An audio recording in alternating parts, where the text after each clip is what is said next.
Olá, estamos iniciando a primeira edição do TVI News aqui pela TVI canal 24.2 da sua operadora Ultra para o sul da Bahia. Muito obrigado, Ilhéus, e obrigado, Itabuna, pela audiência. Obrigado a você também de qualquer parte desse país ou do mundo, assistindo aí através do YouTube no canal TVI Oficial ou no canal TVI News Brasil. Muito obrigado pelo carinho da sua audiência. Obrigado também a você que nos assiste pelo tviplay.com.br, nossa plataforma que tem também stream para você, não só o ao vivo, mas tem conteúdos inéditos para você assistir aí no nosso stream. Lá também você vai encontrar todas as informações da TVI e como anunciar os nossos produtos digitais também, tá certo? Então entra lá, fuça lá nosso tviplay.com.br e fica por dentro de tudo. Lá também no ícone notícias você vai saber tudo o que está acontecendo na sua cidade, na sua região, na Bahia, no Brasil e no mundo, numa parceria com o maior jornal do Norte e Nordeste do Brasil, o Jornal à Tarde, tá bom? Entra lá e confere as notícias de hoje. Obrigado a você também que nos dá uma grande audiência nas redes sociais, né? Já foram mais de 6 milhões de visualizações aí no Instagram somente esse mês. Muito obrigado pelo carinho, né? Pela sua atenção com o nosso veículo. Obrigado a você também que vai entrar a partir de hoje e fazer parte dessas comunidades aí da TVI Oficial, seja no Instagram, no Facebook ou mesmo no YouTube, né, que já são mais aí de 17 mil inscritos, tá bom? Olha, gente, Itabuna hoje amanheceu com 22 graus de mínima, máxima vai ficar muito quente hoje, viu? 32 graus a partir do meio-dia. Nesse momento, aqui no Alto das Comunicações, no bairro de Fátima, bem pertinho de Ilhéus, com esse visual lindo aí da cidade de Itabuna, os termômetros estão marcando 30 graus. Muitas nuvens vão passar aí pelo céu, né? Mas não tem previsão de chuva para o decorrer do período. Os ventos estão fraquinhos, 5 km por hora, soprando de norte para o sul, com a ligeira inclinação para o oeste, né? E o sol vai se pôr às 17 horas e 55 minutos. Voltou a ficar cada vez mais cedo, né? Ele está nascendo aí às 5h39 e vai se pôr às 17h55. O nível de UV é alto, 7, se você for sair ao sol, se proteja. A visibilidade é boa, 19 quilômetros, e a umidade relativa do ar também está boa, né? Tá aí na casa dos 70%, tá bom? Vamos ver como é que fica Ilhéus, também aqui bem pertinho da gente, né? Ilhéus amanheceu hoje com 24 de mínima, bem mais quente que Itabuna, mas em compensação a máxima não vai passar dos 30 graus a partir das 11 da manhã. Nesse momento, 29 graus em Ilhéus, céu claro, poucas nuvens, não há previsão de chuva para o decorrer do período, o sol fica bastante forte, céu azul a partir das 11 horas, tá? Guararema 30 graus nesse momento, com muita nebulosidade também, assim como Itabuna, né? E a máxima fica na casa dos 32 graus a partir do meio-dia. Ibicaraí com 29 graus, poucas nuvens, não há previsão de chuva para o decorrer do período, a máxima vai ficar na casa dos 32 graus a partir do meio-dia. Itajuípe com 30 graus nesse momento, a máxima vai ficar na casa dos 32 graus também a partir do meio-dia, com muita nebulosidade agora Itajuípe. Floresta Azul com 29 graus, poucas nuvens, céu azul, e a máxima vai ficar na casa dos 32 graus a partir do meio-dia. Itacaré da Praia, hoje e amanhã, tranquilamente, 28 graus nesse momento, e a máxima não vai passar dos 29 graus a partir das 11 da manhã.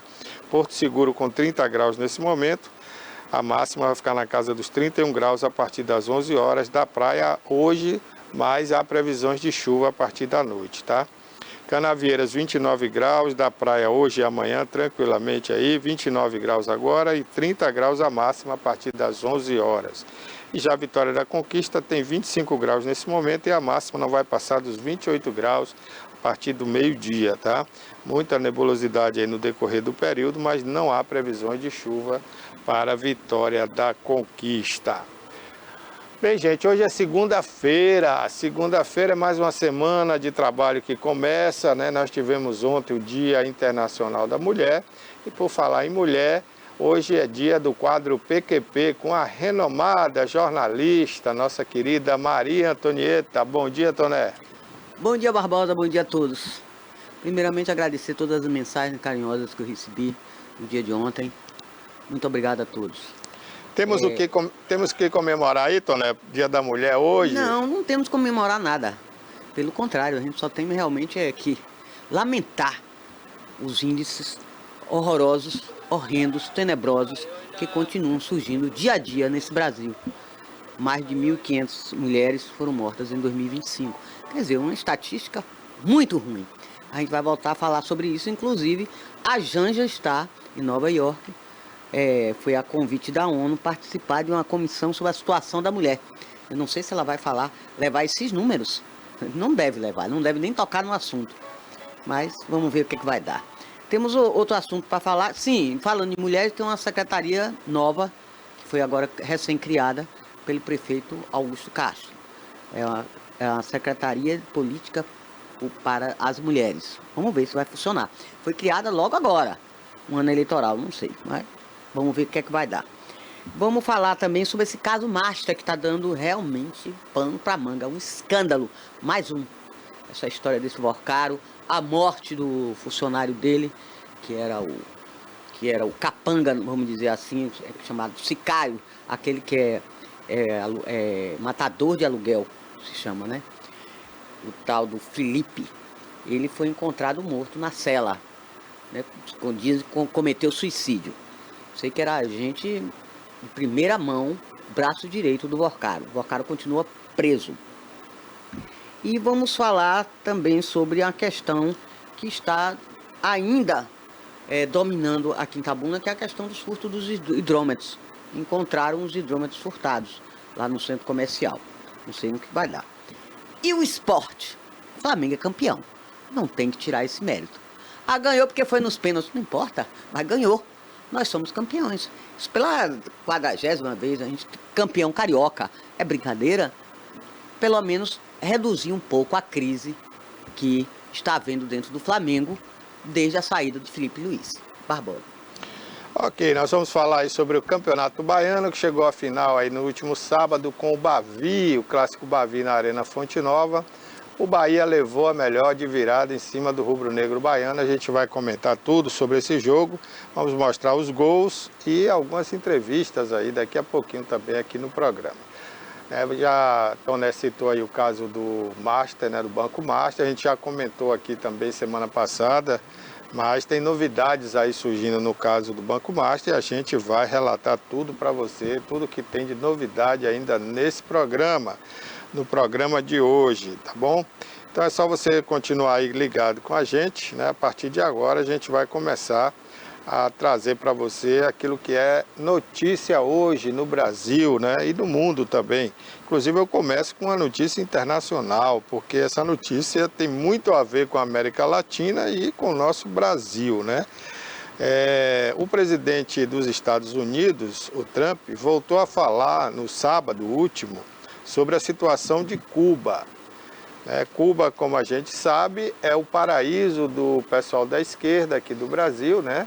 Todo mundo acha que Cuba é a melhor terra do mundo, mas a verdade é que ninguém quer morar lá, né, e passar as privações que o povo cubano vem passando. O país vive no regime socialista desde 1961 e enfrenta problemas econômicos potencializados pelo bloqueio imposto pela Casa Branca. Sem detalhar a estratégia, Trump afirmou que a ilha vive seus últimos momentos e que deve passar por uma grande mudança nas próximas semanas. O presidente americano ainda fez um breve histórico de Cuba e dos problemas enfrentados pelos cubanos. Eles não têm dinheiro, não têm combustível, eles têm um regime muito ruim, que já está ruim há muito tempo. Estamos aguardando a grande mudança que em breve chegará a Cuba, disse Donald Trump. Isso no último encontro que tivemos entre os líderes latino-americanos lá na Casa Branca. Só que o presidente do Brasil, o Lula, não foi convidado para essa reunião que envolveu aí, né, todos os países da América do Sul. Aí fica a grande interrogação. O Brasil é o maior país da América do Sul, por que não foi convidado pelo Donald Trump? Você tem ideia, Maria Antonieta? o Brasil não foi convidado? Não tenho a menor ideia. Eu acho que é irrelevante, né? Não é tão importante. Mas é o maior país da América do Sul. Mas não tem aquela alquimia, aquela coisa, a química, aliás. Não rolou uma química entre Trump e Lula, então essa química, acabou, não existe mais. Lula se dá uma importância, Barbosa, de que não tem. Não só perante o mundo, pior ainda, a comunidade internacional, mas perante a América Latina também. Ele se acha que ele quis ser mediador da guerra entre a Rússia e a Ucrânia. Imagina. Quem é Lula na fila do pão? Depois lá em Gaza também, queria se meter nessa guerra lá em Gaza, na faixa de Gaza. O que ele tem a ver com essa guerra lá? Agora quer se meter também com Israel e Estados Unidos com O Irã. Com o Irã. Não, ele só tem que defender o Irã, né? Mas olha, quem levou o Irã para dentro do BRICS foi o Lula. O Lula tem uma parceria com o governo iraniano tremenda. Tanto que ele botou o Alckmin para pousar numa fotografia histórica onde estavam os maiores ditadores do Oriente Médio, que inclusive foram todos mortos. Daquela fotografia só está vivo o Geraldo Alckmin, né? Então, para você ver o nível de situação que o Geraldo Alckmin foi submetido pelo Brasil. Ele foi lá representar o Brasil, não sei porquê, numa reunião que só tinha ditadores, né? Lá da região do Irã. E todos já foram mortos. Concluiu essa matança agora quando morreu o grande líder, né, do regime xiita. Então fica a grande interrogação. O que é que o Brasil queria lá com o Alckmin dentro de uma reunião dessa, né? E ficou uma situação constrangedora, não só para o Alckmin, mas também para o Brasil, né? Então, uma situação complicada. Eles agora já elegeram, né? Já escolheram, não é eleger, sei lá. Eles escolheram já um novo... o substituto do Ayatollah Khamenei. Khamenei que foi morto pelos Estados Unidos, né? É o filho do próprio Khamenei que vai assumir. Diz que é mais radical ainda do que o pai. Então, vamos ver no que vai dar. Essa guerra ainda vai durar. E agora Trump já está de olho cá em Cuba. Cuba está realmente numa situação crítica. As sanções econômicas americanas são fortíssimas há muito tempo. Não é de agora. Está vivendo E agora sem o problema do petróleo e sem condição realmente, nem energia elétrica tem. Vai ser difícil para Cuba sobreviver. Não tem problemas com comida, tem problema com remédio, tem problema com tudo. Como é que resiste, como é que sobrevive um país desse? Agora eu não entendo, Agora quem devia ajudar, Barbosa, devia ser os aliados deles, é a Rússia e China, né? Eu não entendo o seguinte, o regime cubano, assim como a esquerda do Brasil, criticam os imperialistas, né, os americanos. Então eles querem se ver livre do regime imperialista. Aí o regime imperialista bloqueou toda a parte econômica para Cuba, ou seja, nenhum produto americano vai ser vendido para Cuba. E quem vender vai ser sancionado. Quem vender outros produtos, né, serão sancionados. Então nós não tivemos mais Cuba recebendo automóveis, computadores, né? Nada de tecnologia. Isso é uma preferência da esquerda, principalmente quem defende aí o socialismo. Nada de capitalismo. Aí de repente Cuba se vê uma ilha empobrecida, as pessoas cada vez mais miseráveis. Pobres. Os que produzem lá alguma coisa só podem vender para o governo, e o governo é que distribui essa comida. Então fica um negócio terrível. As pessoas estão só têm direito a comer carne uma vez a cada 15 dias. E quem escolhe a proteína é o governo. Se ela vai comer frango... Eles têm um cartão, não é? Parece quanto eles podem gastar por mês com alimentação, né? Como se fosse um vale alimentação. Né? Eles só têm direito, uma família de 4 pessoas em Cuba só tem direito a 1 quilo de proteína por mês. É 1 quilo por mês. É uma miséria. E essa proteína nem sempre é carne bovina. A carne bovina é mais distribuída para a classe média. A classe baixa lá só come carne suína, frango ou peixe. E é 1 quilo por mês para uma família de 4 pessoas. Imagine. Isso não sou eu que estou dizendo. São pessoas que moram em Cuba ou que moravam até bem pouco tempo. Inclusive tem uma vereadora em São Paulo que ela veio de Cuba para o Brasil, fugida, né? Hoje já trouxe toda a família, conseguiu. E ela fala a situação de Cuba, como era antes dessa missão americana agora, que bloqueou mais coisas ainda para Cuba, né? Bloqueou o petróleo, que através do petróleo é que gera energia para Cuba. A internet lá, ela além de ser racionada, né? Não é todo mundo que pode usar a internet, e aqueles que usam só podem acessar os sites do governo. Então é um regime, talvez comparado ao inferno para quem vive lá, né? Porque a pessoa não tem liberdade nem de escolher o que vai ver na internet. Como é que a gente vai dizer que um lugar desse é maravilhoso? Não pode, não tem como. Você tem que deixar a política de lado, a ideologia de lado e pensar nos seres humanos. É que nosso mundo hoje é um mundo muito hipócrita. As pessoas não se preocupam de verdade com o outro ser humano, né? A exemplo disso, você está vendo aí... Mas Barbosa, mas ainda tem regimes muito fechados. O regime dos atolados é muito fechado. Mas lá é diferente. Lá ainda usa véu. Mas lá é diferente. Por quê, Toné? Porque lá eles seguem a questão da religião xiita. Mas é muito fechado, é um regime muito fechado. Pois é, mas o islamismo é assim. Quem nasce no islamismo já nasce sabendo que é assim. A mulher, para eles lá, não tem valor nenhum. Inclusive, eles acham que a mulher, eles comparam a mulher, esses grandes líderes xiitas, comparam as mulheres como um animal qualquer, não é como um animal racional, né? Então, a mulher para eles não tem valor nenhum a não ser sexual. O valor dele, do marido, que pega uma mulher com 12 anos de idade, assim que menstrua, e já leva para casar, né? E não importa a idade dele. A menina pode ter 12 anos, ele pode ter 50, 60. Então é um absurdo, né? Mas quem somos nós para falarmos da religião deles lá? Porque eles se entendem dessa forma. É diferente de você pegar um povo que é livre e depois tentar escravizar. É diferente. Lá não, você já nasce nesse regime. Uma ou outra mulher, você vê que se rebela, vai embora, foge, né? Teve uma que tentou estudar, foi até assassinada, né? Quem reclama do regime... Se não usar véu, como aquela que foi morta, apedrejada. Né? É terrível, apedrejada. Lá o crime, a mulher lá não usando véu, mostrando, né, as pernas, os cabelos, mostrando partes do corpo, ela é apedrejada na rua.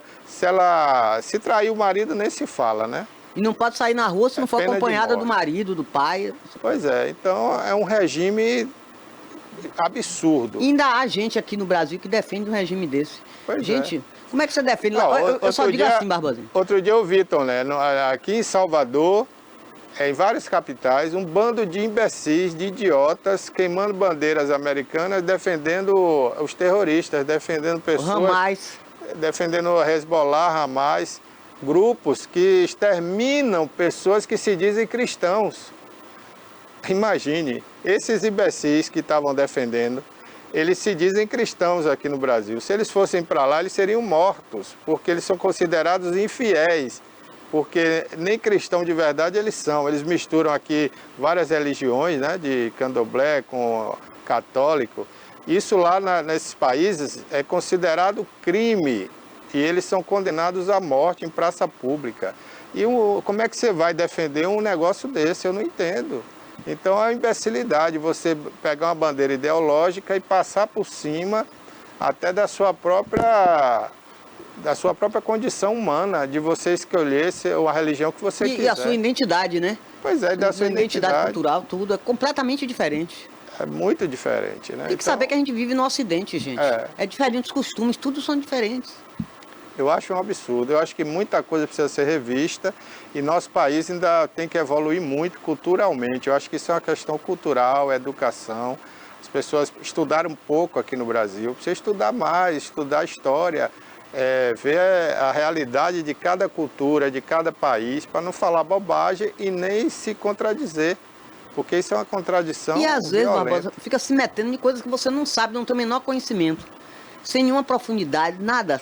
Só superficialmente se mete numa coisa disso. Não tem que se meter. Começa pelo presidente, se mete em umas coisas que ele não tem nenhuma racionalidade, ele não entende de nada e fica se metendo. Que é irrelevante, não tem a menor importância. O que Lula fala aqui sobre a guerra na Ucrânia, sobre a guerra na faixa de Gaza, agora no Irã. Ele não tem conhecimento de causa, mas está se metendo. Mas o Lula, você ainda releva, porque ele é o presidente do país e eu respeito a opinião dele. Ele até disse uma coisa sensata a semana passada, Toné, que ele disse o seguinte: esse dinheiro que estão gastando em armas no mundo deveria ser destinado a matar a fome das pessoas, né? E realmente o mundo ele se preocupa mais com a guerra do que com a fome, com a miséria do povo, né? Tudo bem que a gente tem... Principalmente, Barbosa, os países africanos são os que mais sofrem com a fome. Os países africanos. Agora, por outro lado, se eu tivesse acesso ao presidente Lula, eu ia pedir a ele, Toné, que tivesse um olhar também mais para dentro do Brasil, porque o que se gasta aqui também com corrupção e com roubo, se fosse destinado à fome... Mas aqui não tem uma fome zero? Não acabou, não? Não zerou, não? Não, até hoje não, né, Toné? A gente vê muita gente. A Bahia também tem esse fome, programa Fome Zero e continua o povo faminto, o povo morrendo de fome. Quando não é como o finado Fernando Gomes falava, né? Aí dizia assim: o Brasil não tem pobreza, tem miséria. É terrível. É pior do que a pobreza, a miséria. E a pior miséria nossa é a cultura. Há pouco eu falava com você, né? A gente conversava sobre o Brasil, que na minha opinião deveria ter. Agora mudando de assunto, né, saindo da guerra, vindo para o Brasil e falando das mulheres, porque hoje a gente quer dedicar esse programa, né, também às mulheres, que na minha opinião não tem muito o que comemorar. Aliás, hoje eu diria que não tem nada para comemorar, porque a violência conseguiu superar todos os direitos que as mulheres já conquistaram até hoje. Virou rotina. Virou uma coisa terrível dentro da nossa sociedade. São 4 mulheres mortas por dia no Brasil, feminicídio, né? Ontem, por sinal, em Minas Gerais teve um caso, né, de uma família foi totalmente destruída, né? Na presença dos era uma família com marido, mulher e 3 filhos. Agora fica só os filhos, são os órfãos do feminicídio. Fica como? Porque o marido vai ser preso. Quem vai dar amparo a essas crianças? No mínimo 20 anos na cadeia, essas crianças vão crescer sem pai, sem mãe e com trauma, né? Espera aí, Baba, tem das crianças é filho dele, uma menina, parece. Não importa, os outros dois são de relacionamentos anteriores. São filhos do mesmo jeito. Mas foram 3 crianças. E são filhos dela porque, né? 2 saíram da sua barriga e ela não saiu criando. correndo para pedir ajuda. É um negócio muito triste, gente. Eu não gosto nem de falar disso, que é realmente que me comove, me emociona. Que é terrível isso. 30 facadas é uma barbaridade.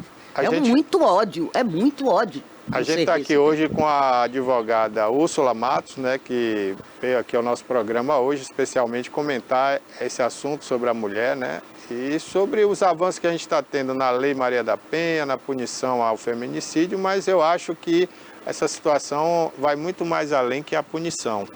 Eu acho que a gente tinha que ter políticas públicas a partir das escolas, a partir de crianças com 16 anos, receber uma educação, uma matéria dedicada ao respeito à mulher acima de tudo, né? O que é que você acha? Bom dia. Bom dia, Barbosa, meu querido. Eu estava com saudade. Bom dia, TVI. Obrigado. Bom dia, telespectador. Bom dia, querida Toné, maravilhosa. Bom dia, doutora. Seja bem-vinda. Obrigada pelo convite. Eu estava com saudade dessa tela, desse povo lindo. Mas é isso, algumas intempéries da vida nos fazem brecar alguns projetos, ainda que temporariamente, mas a gente não deixa de lutar e de voltar à cena sempre que necessário, né? Bom, ontem foi o Dia Internacional da Mulher, um dia muito importante, um dia de luta, um dia de... De luta ou de luto? De luto também, infelizmente, um dia de luta e luto, né? Nós, como eu sempre dizia aqui no Ela por Elas, infelizmente somos o 5º país do mundo que mais mata mulheres. E a todos os dias a gente se depara com matérias e manchetes nos mostrando barbaridades e requintes de crueldade. Né? Em novos episódios de feminicídios. Assombra, né, Úrsula? Fica chocada com isso. O ódio é uma coisa assim muito grande explícita.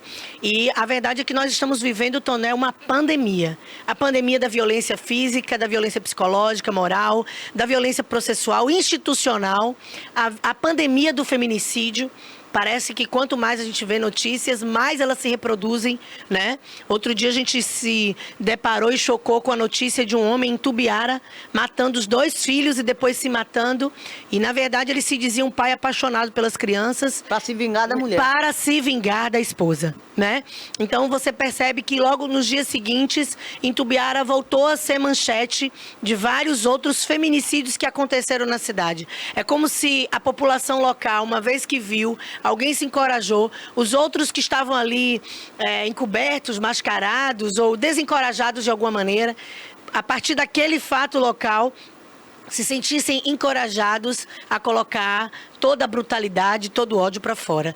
E como você disse, de fato, é um dia de luta e é um dia de luto, porque todos os dias 4 de nós têm sido morta de maneiras diversas, né? E o que a gente percebe, Toné, é que quando a gente se depara com uma cena de 30 facadas, achando que aquilo ali é suficiente, vem outra manchete, outra matéria, dizendo que dessa vez a vítima foi morta com 70 facadas, com 117 doutora, facadas na frente dos próprios filhos. Os assassinos têm para fazer uma barbaridade dessa? É por quê?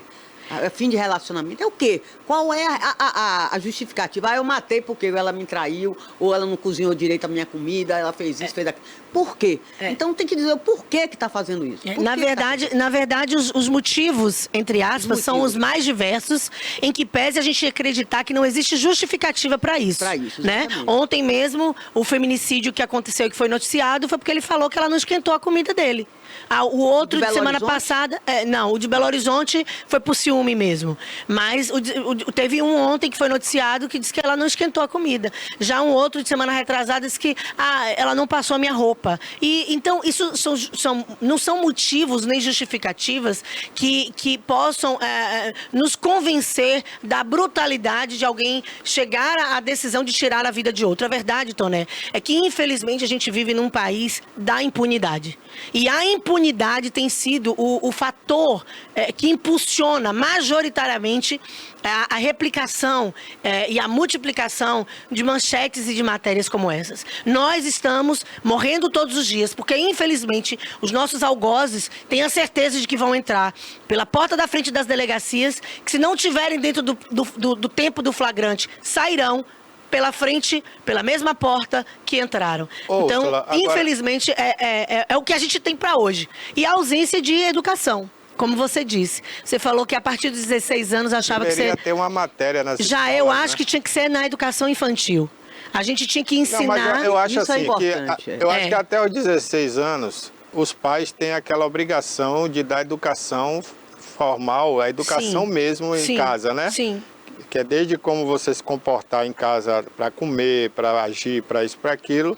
Você tem que aprender tudo. É o respeito aos mais velhos, a todas as pessoas. E agora, como está essa onda de feminicídio, eu acho que as mães tinham que caprichar ainda mais na questão do respeito à mulher. Ensinar a criança que ela é uma mulher e que ele não gostaria de ver a sua mãe morta por um homem, né? Saiu de um útero, né? Então ele começar a ter esse entendimento desde criança. E na escola viria o reforço. Como seria o reforço, né?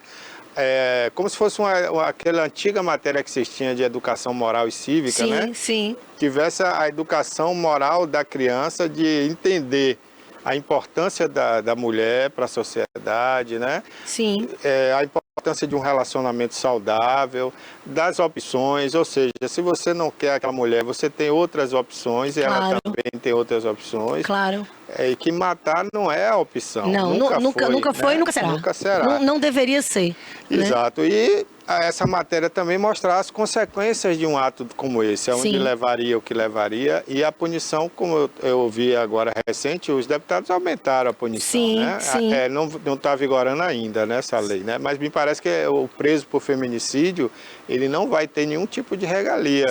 Nem de flexibilização. Não, vai ser regime fechado. Né? Espero que o quanto antes. A verdade, Toné, Toné e Barbosa, é que, eu volto a dizer, acho que a educação tem que ser implementada na educação infantil. Quando está com 16 anos, o caráter já está formado. Infelizmente, a nossa educação... Eu acho que tem que começar no núcleo familiar.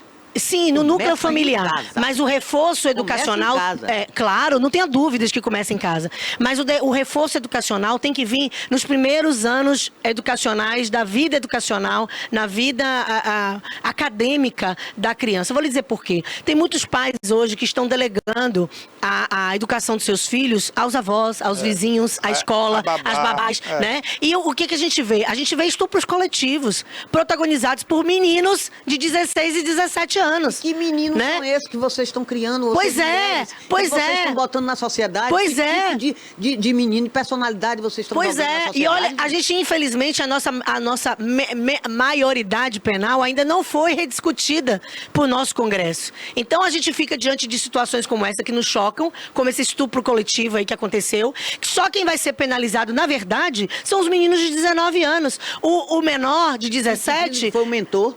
Que foi o mentor e que, inclusive, já tem um histórico de outros estupros, E era porque ex-namorado dela. outras vítimas começaram a aparecer para dizer que esse mesmo grupo estava fazendo isso com outras meninas e que, inclusive, o menor estava envolvido em tudo isso. Então, estão aparecendo e estão nos chocando. Então, quer dizer, não é a partir do 16, tem que ser a partir da tenridade, dos primeiros anos acadêmicos. E outra, a questão da defesa pessoal. Não só a educação para esses meninos, no sentido de o que é respeito, como respeitar, como viver, como se relacionar socialmente com outras pessoas. O não é não. Os nossos meninos não ouvem mais não. É isso. Né? Dentro de casa, se você dá um não pro filho, o menino já tá quebrando a casa, já tá fazendo escândalo. E aí, quando ele encontra uma namorada, que ele começa a se relacionar com alguém, a menina diz, não quero hoje, não quero beijar. Não quero hoje sair com você. Não quero hoje ter relação com você. Aí o cara reage da pior forma possível. Essa né? semana passada teve um caso que um garoto foi rejeitado, né? Esfaqueou a menina 30 vezes no rosto. 30 vezes. Graças a Deus a menina, não foi semana passada, já tem alguns dias. Ela semana passada foi Teve liberada outros. da UTI. Mas semana passada Teve outro. caso. Pois é. Então os nossos meninos não sabem dizer não. E semana passada... Você tem filho homem? Tenho um filho homem de 11 anos. E dentro da minha casa, meu filho não pode bater na irmã. E outra, ou não pode bater, não pode xingar. E isso se replica aos relacionamentos com os colegas. Com os colegas. Na minha casa, meu pai não deixava os meus irmãos baterem em mim, ainda que eu não tivesse razão. Olha, a Úrsula é pirracenta, porque eu era uma criança pirracenta com meus irmãos, confesso, mas ninguém tinha o direito de me bater. Semana passada, no TikTok, Toné e Barbosa, viralizou, e está viralizando ainda, cenas de adolescentes treinando com bonecos de luta, como reagir diante do não daquela sua namorada. E aí, os meninos, os influencers digitais, ensinando dar cotovelada, dar soco, como reagir se ela disser que não quer ter relação com você hoje. Como reagir se ela disser que não quer te beijar hoje. Como reagir... Poxa, peraí, misoginia precisa ser criminalizado. O maior presente que a gente poderia ter no dia 8 de março de 2026 era a criminalização da misoginia. Os discursos de ódio dos homens Red Pill, o movimento Red Pill é um movimento de ódio. É um movimento que aflora tudo que há de ruim dentro de um homem. Como é que é Red Pill? Red Pill. É aquele cara que fica o tempo todo nas redes sociais, inclusive tem um tal de Calvo do Camparo, né? Calvo do Campari, que foi preso outro dia, depois que espancou a namorada de todas as formas, por motivo algum. A mulher estava negando qualquer coisa para ele queria fazer, acho que ter intimidade, ela não queria naquele momento, e ele reagiu agredindo. E esses caras hoje, eles têm um microfone, eles têm um celular, eles têm as redes sociais para estar replicando esse tipo de comportamento. De duas, uma. Ou a gente criminaliza a misoginia e o crime de ódio contra a mulher, ou a gente vai se deparar todos os dias, de manhã, de tarde e de noite, com cenas como essas. Matou, bateu, são 61 socos, agora são 100 socos. Foi na frente do filho, a criança teve que pedir socorro, quem ligou foi o adolescente, quem ligou para a polícia foi a criança. Por quê? Porque a mãe foi morta na frente dele, foi agredida na frente dele. Isso não existe. Já ultrapassou todos os limites do razoável. Então a gente precisa sim de uma educação inclusiva nos primeiros anos acadêmicos, educacionais das crianças, dos nossos jovens, dos nossos adolescentes, para garantir que as próximas gerações não vão piorar. Porque, na verdade, o caos social a gente já está vivendo hoje. Mas existe a possibilidade disso piorar. Porque o que a gente está vendo a curto, médio e longo prazo é que as coisas só pioram. Todos os anos, Barbosa, os números aumentam. Infelizmente, a gente tem que registrar que tudo está acontecendo com medidas do governo para tentar coibir isso. Ó, tem um aqui, por exemplo, que eu vou ler para você aqui. O combate à violência contra a mulher. Mais de 5.000 pessoas suspeitas de crime relacionados à violência contra mulheres e meninas foram presas durante operações coordenadas pelo governo do Brasil, em parceria com secretarias de segurança pública de cada estado, né? Sim. E Operação Alerta Lilás, conduzida pela Polícia Rodoviária Federal, PRF. Isso nas últimas semanas. A informação foi divulgada na sexta-feira agora, pelo Ministério da Justiça e Segurança Pública. A Operação Mulher Segura, realizada entre dias 19 de fevereiro e 5 de março, efetuou 4.936 prisões, sendo 3.199 em flagrantes e 1.737 em cumprimento de mandato de prisão e cumprimento de medida socioprotetiva, né, de urgência. Agora você vê, existe essa repressão toda, existe programas do governo, da polícia. Espero que essas operações não fiquem só na Semana da Mulher. Sim, tem que se replicar, se repetir. Tem que ser o ano todo, né? Agora, eu ainda acho que isso não é a solução. Não é o suficiente. Não é o suficiente, porque muitos desses homens que foram presos, quando eles saírem da prisão, que eles não vão poder ficar muito tempo, porque esses não mataram, né? Felizmente não mataram. Eles vão voltar e vão voltar, alguns deles, com essa sede de se vingar, de quem denunciou, né? Seja da mulher, da sogra, da filha. Exatamente. E nós vamos ter mais mortes, infelizmente. Sim. A verdade, Barbosa, é que pela primeira vez na história, pelo menos eu tenho 41 anos de vida, e eu nunca vi um presidente da República se posicionando como o Lula está se posicionando. É cheio de defeito, tá? Cheio de defeito. Ó, não coloca aí no pedestal nenhum tipo de político não, que você vai perder com isso. Seja da direita ou da esquerda, são cheios de defeito. E outra, não fazem mais por obrigação. É mais do que obrigação, não é favor não. Mas, em 41 anos de vida, Barbosa, eu tenho visto Luiz Inácio Lula da Silva se posicionando, inclusive com pacto nacional contra o feminicídio, juntando aí os três poderes, uma força-tarefa do Executivo, do Legislativo e do Judiciário. Mas ainda assim, a gente vê, por exemplo, estados como Rio Grande do Sul e outros estados que não aderem ao Pacto Nacional contra o Feminicídio, por questões políticas e ideológicas, né? O que eu falei há pouco, né? Você acaba deixando a ideologia falar mais Exatamente, aí vai misturando as coisas. A gente tem que ser justo e correto, né? Pois é. O governo Lula realmente tem se preocupado, em que pese algumas bobagens que o Lula andou falando, né? Que torcedor do Corinthians podia bater na mulher, isso é bobagem, né? Seja como for, o que for de bobagem, a gente precisa, inclusive, se posicionar contra, né? Mas dar ênfase àquilo que de bom está sendo feito. Agora eu acho, uma opinião minha, eu critico aqui, porque o Lula se preocupou em ter ministério para tudo, inclusive para as mulheres. E a gente vê que o ministério não está tão operante como deveria. Né? Exatamente. Então, houve uma troca recente, inclusive, da representante, né? Mas assim, a verdade é que quando ele chama a responsabilidade para os três poderes, ele está dizendo, olha, eu preciso que um Congresso, eu preciso que a Câmara de Deputados e o Senado me apresentem mais leis para que eu possa sancionar, leis endurecendo o crime do feminicídio, leis criminalizando a misoginia, leis que, porventura, como essas que foi sancionada ontem foi sancionada uma lei, pelo presidente da República, confirmando aquilo que o nosso Código Penal já dizia, crime de estupro de vulnerável não tem brecha, não tem flexibilização. E agora passou a ser crime qualquer relacionamento com menores de 14 anos. Engravidando ou não. Antes podia, né? Na verdade, antes já não podia. Só que os desembargadores, os juízes, os ministros... Eles falam que estavam em consenso. Como é consenso com a menor de 13 anos? Que consenso não tem consenso. Uma criança então vai consentir. Exatamente, Toné. Exatamente. Mas os ministros, os desembargadores, os juízes estavam aí encontrando leis e brechas e flexibilizando e criando jurisprudências desfavoráveis às nossas crianças. Teve um de Minas mesmo que liberou o cara, né? O de 35 anos, né? Aliás, o desembargador foi afastado. Porque descobriram que tinha 13 anos, né? Aliás, tem 12 anos. 12. Descobriram que o desembargador que liberou o cara de 35 anos que cometeu o estupro de vulnerável e liberou a própria mãe que vendia a filha, tem um histórico de abuso, quer dizer, são estupradores e abusadores sexuais de crianças que estão, não é nem legislando, toga, né? sentenciando, criando jurisprudências a favor de outros homens nesse sentido. Mas olha o lado positivo, olha o levante social em torno dessa caso, notícia, né? desse caso. E depois disso, olha quantas outras sentenças vieram à tona, né?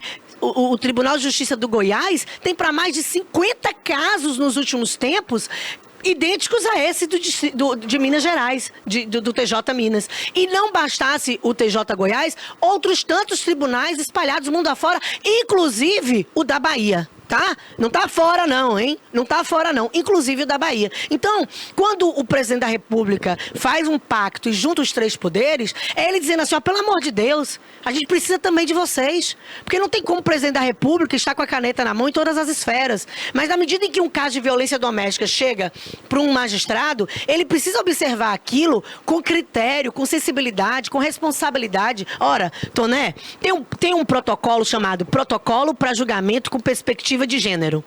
Isso não tem nada a ver com ideologia de gênero, como outro dia Bia Kicis, a Cris Tonieto e a Júlia Zanato quiseram propagar. Não tem nada a ver com isso. Esse protocolo para julgamento com perspectiva de gênero é um protocolo do CNJ que diz assim para os magistrados, trocando aqui em letras miúdas de uma forma popular. Olha, magistrado, olha, juiz, olha, desembargador, olha, ministro. Veja só, esse é um caso que envolve mulher, que é vulnerável, envolve criança que está dentro desse contexto de violência doméstica, que, portanto, é hipervulnerável. Portanto, vamos julgar observando as desigualdades, as necessidades, o contexto de violência, de maneira a não revitimizar essa mulher, já vítima de violência doméstica, através de decisões que, porventura, estejam ignorando seus direitos. Olha, mulheres hoje vivem violências psicológicas, morais, físicas, sexuais, patrimoniais, vicárias. Sabe o que é a violência vicária, Toné? É quando o pai envolve a criança no meio das discussões do casal, coloca a criança contra a mãe, pratica alienação parental. E o judiciário não observa isso. Quantas mães estão perdendo a guarda dos seus filhos para pais que violentam essas mulheres, para pais que têm em seu desfavor medidas protetivas? Como é que o judiciário dá para um pai violento, para um pai que comete violência contra a esposa, que é o útero que gerou essa criança, a guarda de um menor, no meio de uma disputa dessa, de um processo judicial, que tem esse contexto. Então, esse protocolo para julgamento de perspectiva de gênero é extremamente importante e precisa ser observado. Eu não sei se vocês ficaram sabendo do caso da professora Letícia Magalhães, da UESB. Ficaram sabendo? É uma professora aqui de Itapetinga, que concursada desde 2015, que nasceu e viveu e cresceu em Itapetinga e que começou a lecionar desde quando foi aprovada no concurso, em 2015, lá em Itapetinga. Em 2021, ela foi aprovada no doutorado e mudou para Brasília para fazer o doutorado. Portanto, a mudança dela sempre teve um caráter temporário, transitório e sazonal. Todo mundo sabia e sabe que um doutorado tem começo, meio e fim, né? Início, meio e fim. E ela mudou, Toné, para Brasília. E quando foi julho do ano passado, o doutorado dela acabou. Ela pediu prorrogação do doutorado até janeiro de 2026, tendo em vista que não tinha conseguido concluir a tese de doutorado dela, porque já estava vivendo um contexto de violência doméstica com o companheiro, o marido, né? Com o qual ela tem união estável. E aí, quando terminou, aí ela pediu a prorrogação da licença, a UESB deferiu a prorrogação e ela, portanto, podia ficar licenciada até janeiro de 2026, recebendo direitinho. Janeiro desse ano, recebendo o salário dela, porque a licença é remunerada, tudo bonitinho. Então, quando terminou o ano letivo do filho, ela pegou o menino, que estava em Taguatinga junto com ela e o marido, e disse, não, vamos voltar para nossa casa. Inclusive, casa essa que ela nunca desfez em Tapetinga. A casa da família sempre existiu em Tapetinga, mesmo depois que ela mudou para Brasília, sempre manteve. E aí, quando ela vem embora, dias antes de vir embora, descobre que o marido distribuiu uma ação pedindo a guarda do filho. Alegando o quê? Porque ele não quer voltar para a Bahia. Ele não quer voltar para a Bahia, ele quer prender o menino lá em Taguatinga com ele. Pedindo 40% do salário dela de remuneração, 40% sobre a remuneração bruta de pensão alimentícia e um regime de visitação lá nos moldes que ele apresentou. Ora, um cara desse que sabia que a esposa estava voltando a qualquer momento para a Bahia, que sempre foi o domicílio dela, sempre foi onde essa família morou, distribuiu um processo de guarda para segurar essa criança com ele, isso é violência, Toné. Isso é violência. A criança tem quantos anos? 9 anos a criança tem. Então, ele já cometia violência psicológica, moral, patrimonial, né? Essa mulher já tinha feito vários boletins de ocorrência, inclusive já tinha feito para mais de 230 mil de empréstimo para ele, Barbosa, porque ele pedia um empréstimo atrás do outro, ele é profissional autônomo, né? Ele não tem vínculo empregatício, e convenceu ela ao longo desses últimos tempos de relacionamento que ele queria abrir uma clínica de fisioterapia lá em Brasília. E ela argumentava, mas como é que você vai abrir uma clínica aqui se a gente está voltando para a Bahia? Não, porque eu vou deixar a clínica rodando aqui sem mim. A gente volta para lá e eu vou montar uma equipe massa para estar aqui à frente, eu só vou vir fazer reuniões pontuais com a equipe. Mas ele faliu a clínica em menos de um ano que ele abriu. E aí, o dinheiro que essa mulher foi obrigada, psicologicamente ali, dentro daquele relacionamento tóxico, a contrair um empréstimo atrás do outro para repassar para ele, foi por ralo abaixo.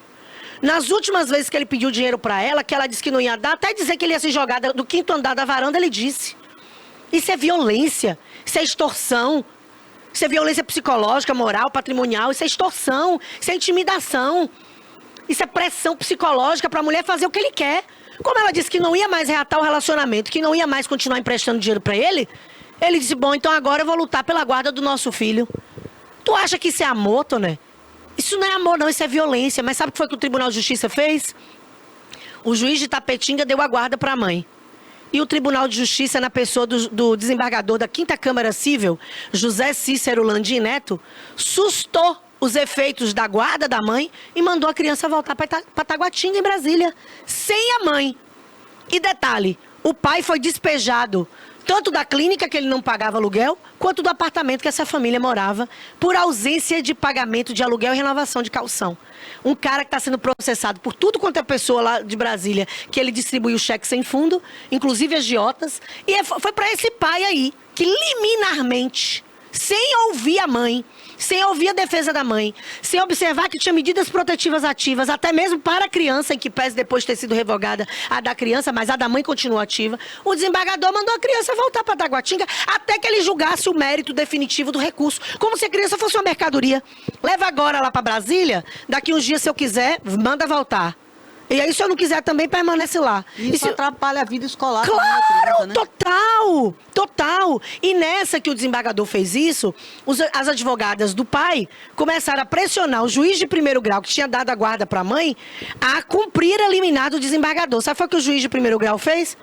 Mandou entregar a criança em 24 horas, não entregou, mandou expedir um mandado de busca e apreensão sem ouvir o Ministério Público, não achou a criança, mandou decretar a prisão em flagrante da mãe por suposta desobediência à ordem judicial e subtração de incapaz. Olha, uma mãe que tinha guarda está supostamente subtraindo o próprio filho, porque para proteger a criança não quer devolver ao pai. Quer dizer, um homem que diz que vai se matar porque o relacionamento não foi reatado, que vai se matar porque não deu o dinheiro para ele, esse homem é capaz de qualquer coisa, Toné. É perigoso. E se ele faz alguma coisa contra a criança, vai ficar na conta de quem? Do juiz de Tapetinga? Do desembargador que monocraticamente decidiu usar a própria mãe. Devolver a criança? Quem que vai devolver uma criança dessa se Deus o livre guarde um pai desse fizer o que aquele homem de Tumbiara fez? E aí? Quem vai devolver? Então é preciso ter responsabilidade.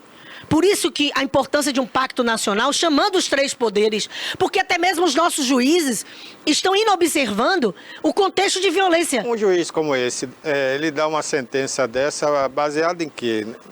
Ainda que fosse na lei fria, só na lei, no papel ali, né? Eu acho que nem na lei você conseguiria fazer isso.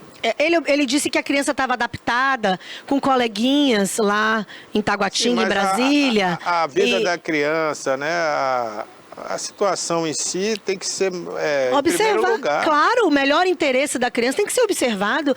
Barbosa, eu mudei para Belo Horizonte, Minas Gerais, em 2007. E com o meu divórcio turbulento, eu tive que voltar em 2019.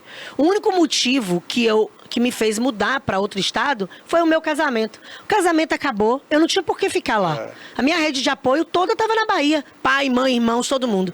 Então, eu volto. Você acha que passou na minha cabeça em algum momento voltar e deixar meus filhos para trás? E outra coisa, né? É lógico um negócio desse. A não ser que a mãe da criança seja uma pessoa viciada em droga, né? Bom, ofereça riscos à criança. Concordo. Aí eu concordo. Agora, fora esse caso, sim, eu não vejo lugar melhor para os filhos serem criados do que com a própria mãe. Exatamente. E aí o povo se levantou em Tapetinga, fizeram uma manifestação na frente do fórum, na praça principal da cidade, e fizeram cerca de 100 denúncias contra o desembargador junto ao Conselho Nacional de Justiça, o CNJ.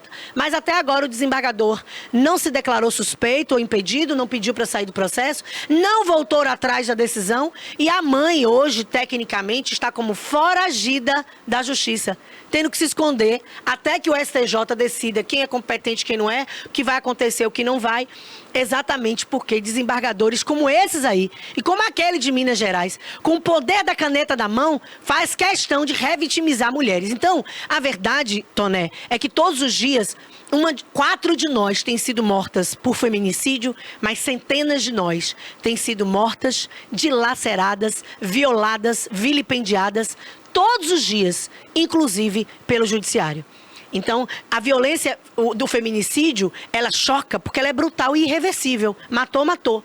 Mas até chegar ao feminicídio, olha a escalada, olha o escalonamento de outras violências que a mulher sofre. E a pressão que essa mulher e que estão sendo invisibilizadas. Como é que uma professora universitária, concursada da UESB, doutoranda da UNB, hoje, possivelmente, está escondida em algum lugar para não ser presa até que o STJ ou o colegiado reforme a decisão monocrática de um desembargador. Tratar como criminosa uma mãe, mulher, vítima de violência doméstica é um soco no estômago da sociedade. Essa é a verdade. Eu acho que o nosso país é muito machista ainda, né? Muito.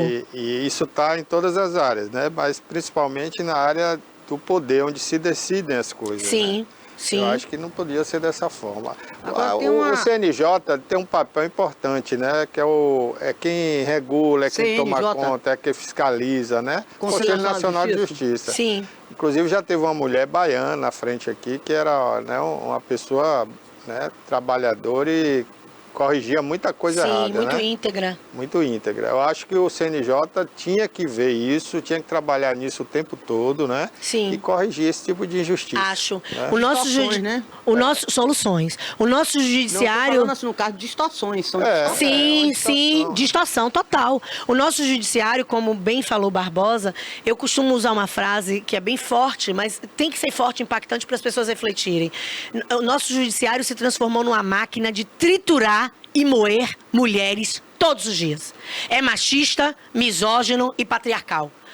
Por isso a importância de mulheres ocuparem espaços de poder. Exatamente. Dentro e fora das câmaras de vereadores, no Congresso Nacional, no Senado, na Câmara de Deputados. Tem Carmen Lúcia, né? No STJ, no STF, nos tribunais de justiça, a gente precisa de mulheres em espaços de poder. Porque quando a gente vê essas atrocidades sendo cometidas por homens, a gente, espera aí, a única mulher que divergiu daquele voto do desembargador de Minas Gerais, a única pessoa que divergiu foi uma mulher.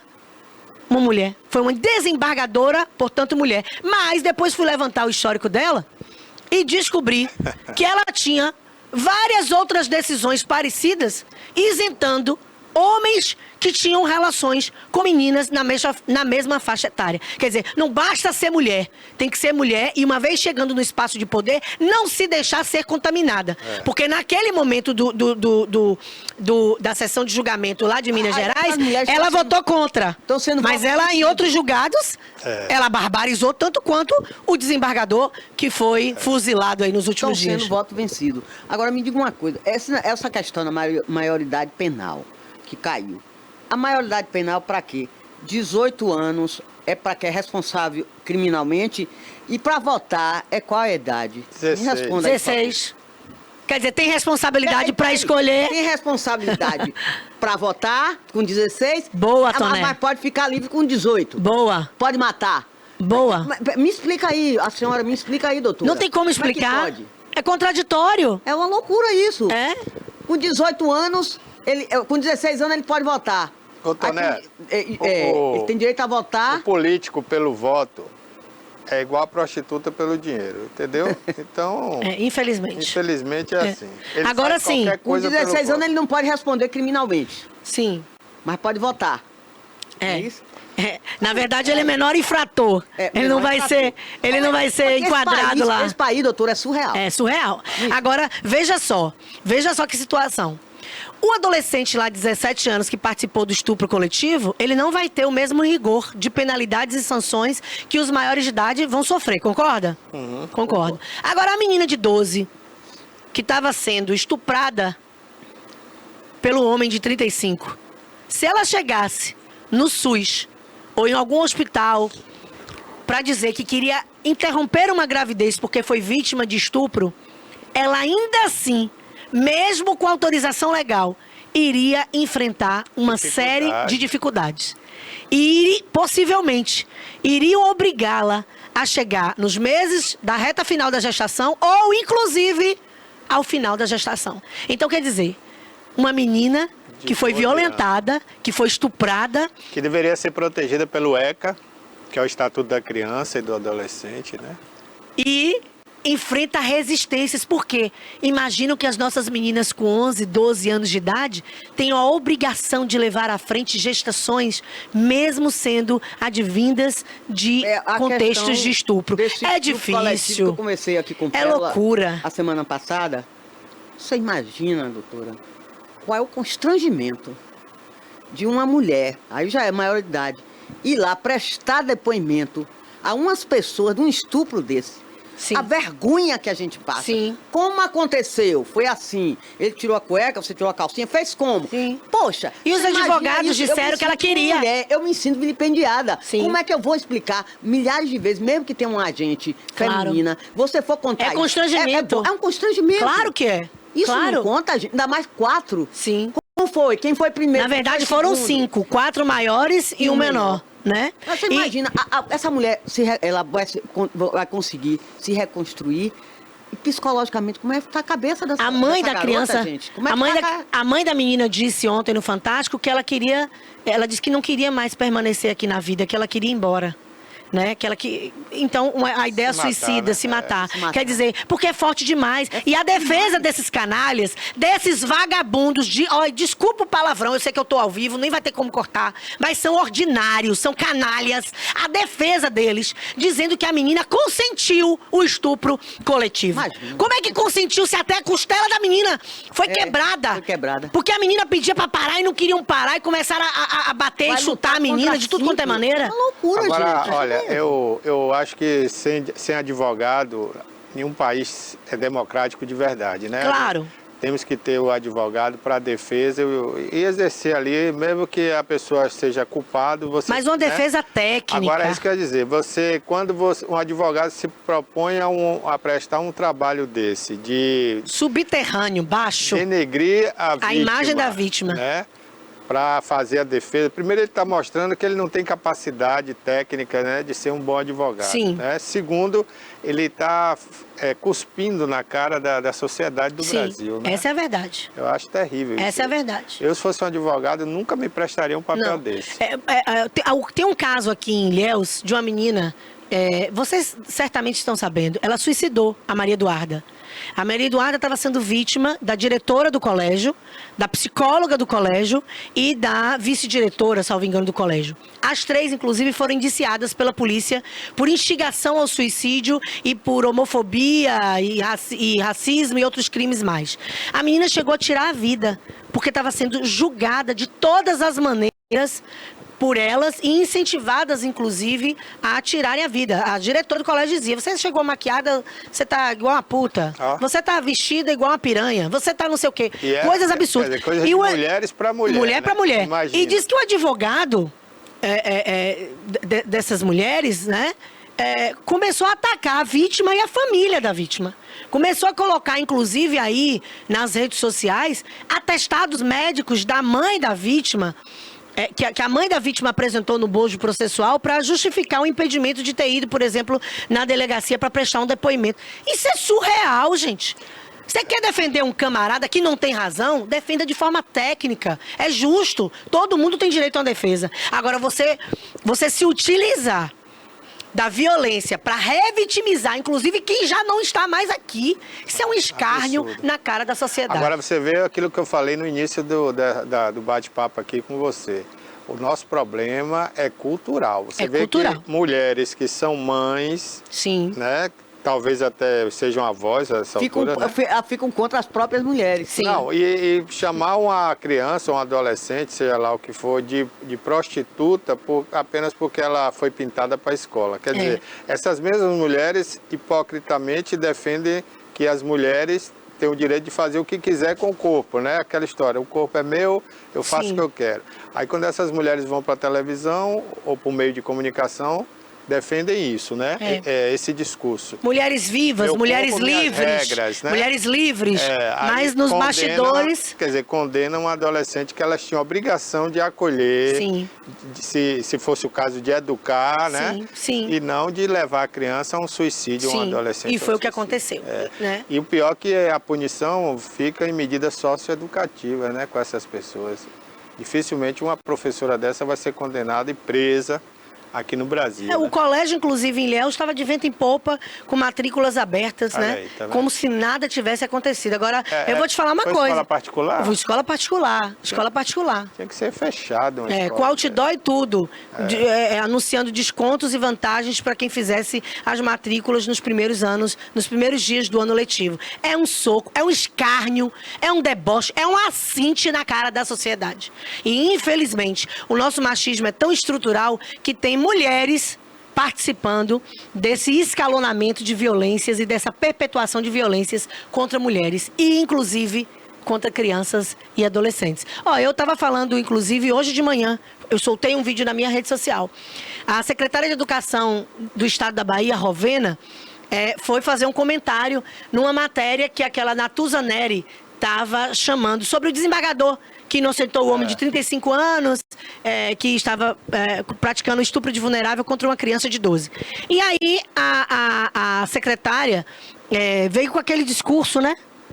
Porque isso é um absurdo, que criança de 12 anos não casa, que não sei o quê, que o homem tinha que ser punido, porque a escola foi que identificou que essa criança estava faltando à escola, e aí convocou o Conselho Tutelar, e o Conselho Tutelar acabou acionando a justiça para defender essa criança, que escola é lugar de acolhimento. Olha só, mas essa mesma secretária de Educação estadual, do governo de Jerônimo, ignorou e não acolheu as meninas pobres, pretas e vulneráveis que denunciaram o Denelísio Nobre aqui no Colégio Estadual Ciebetec.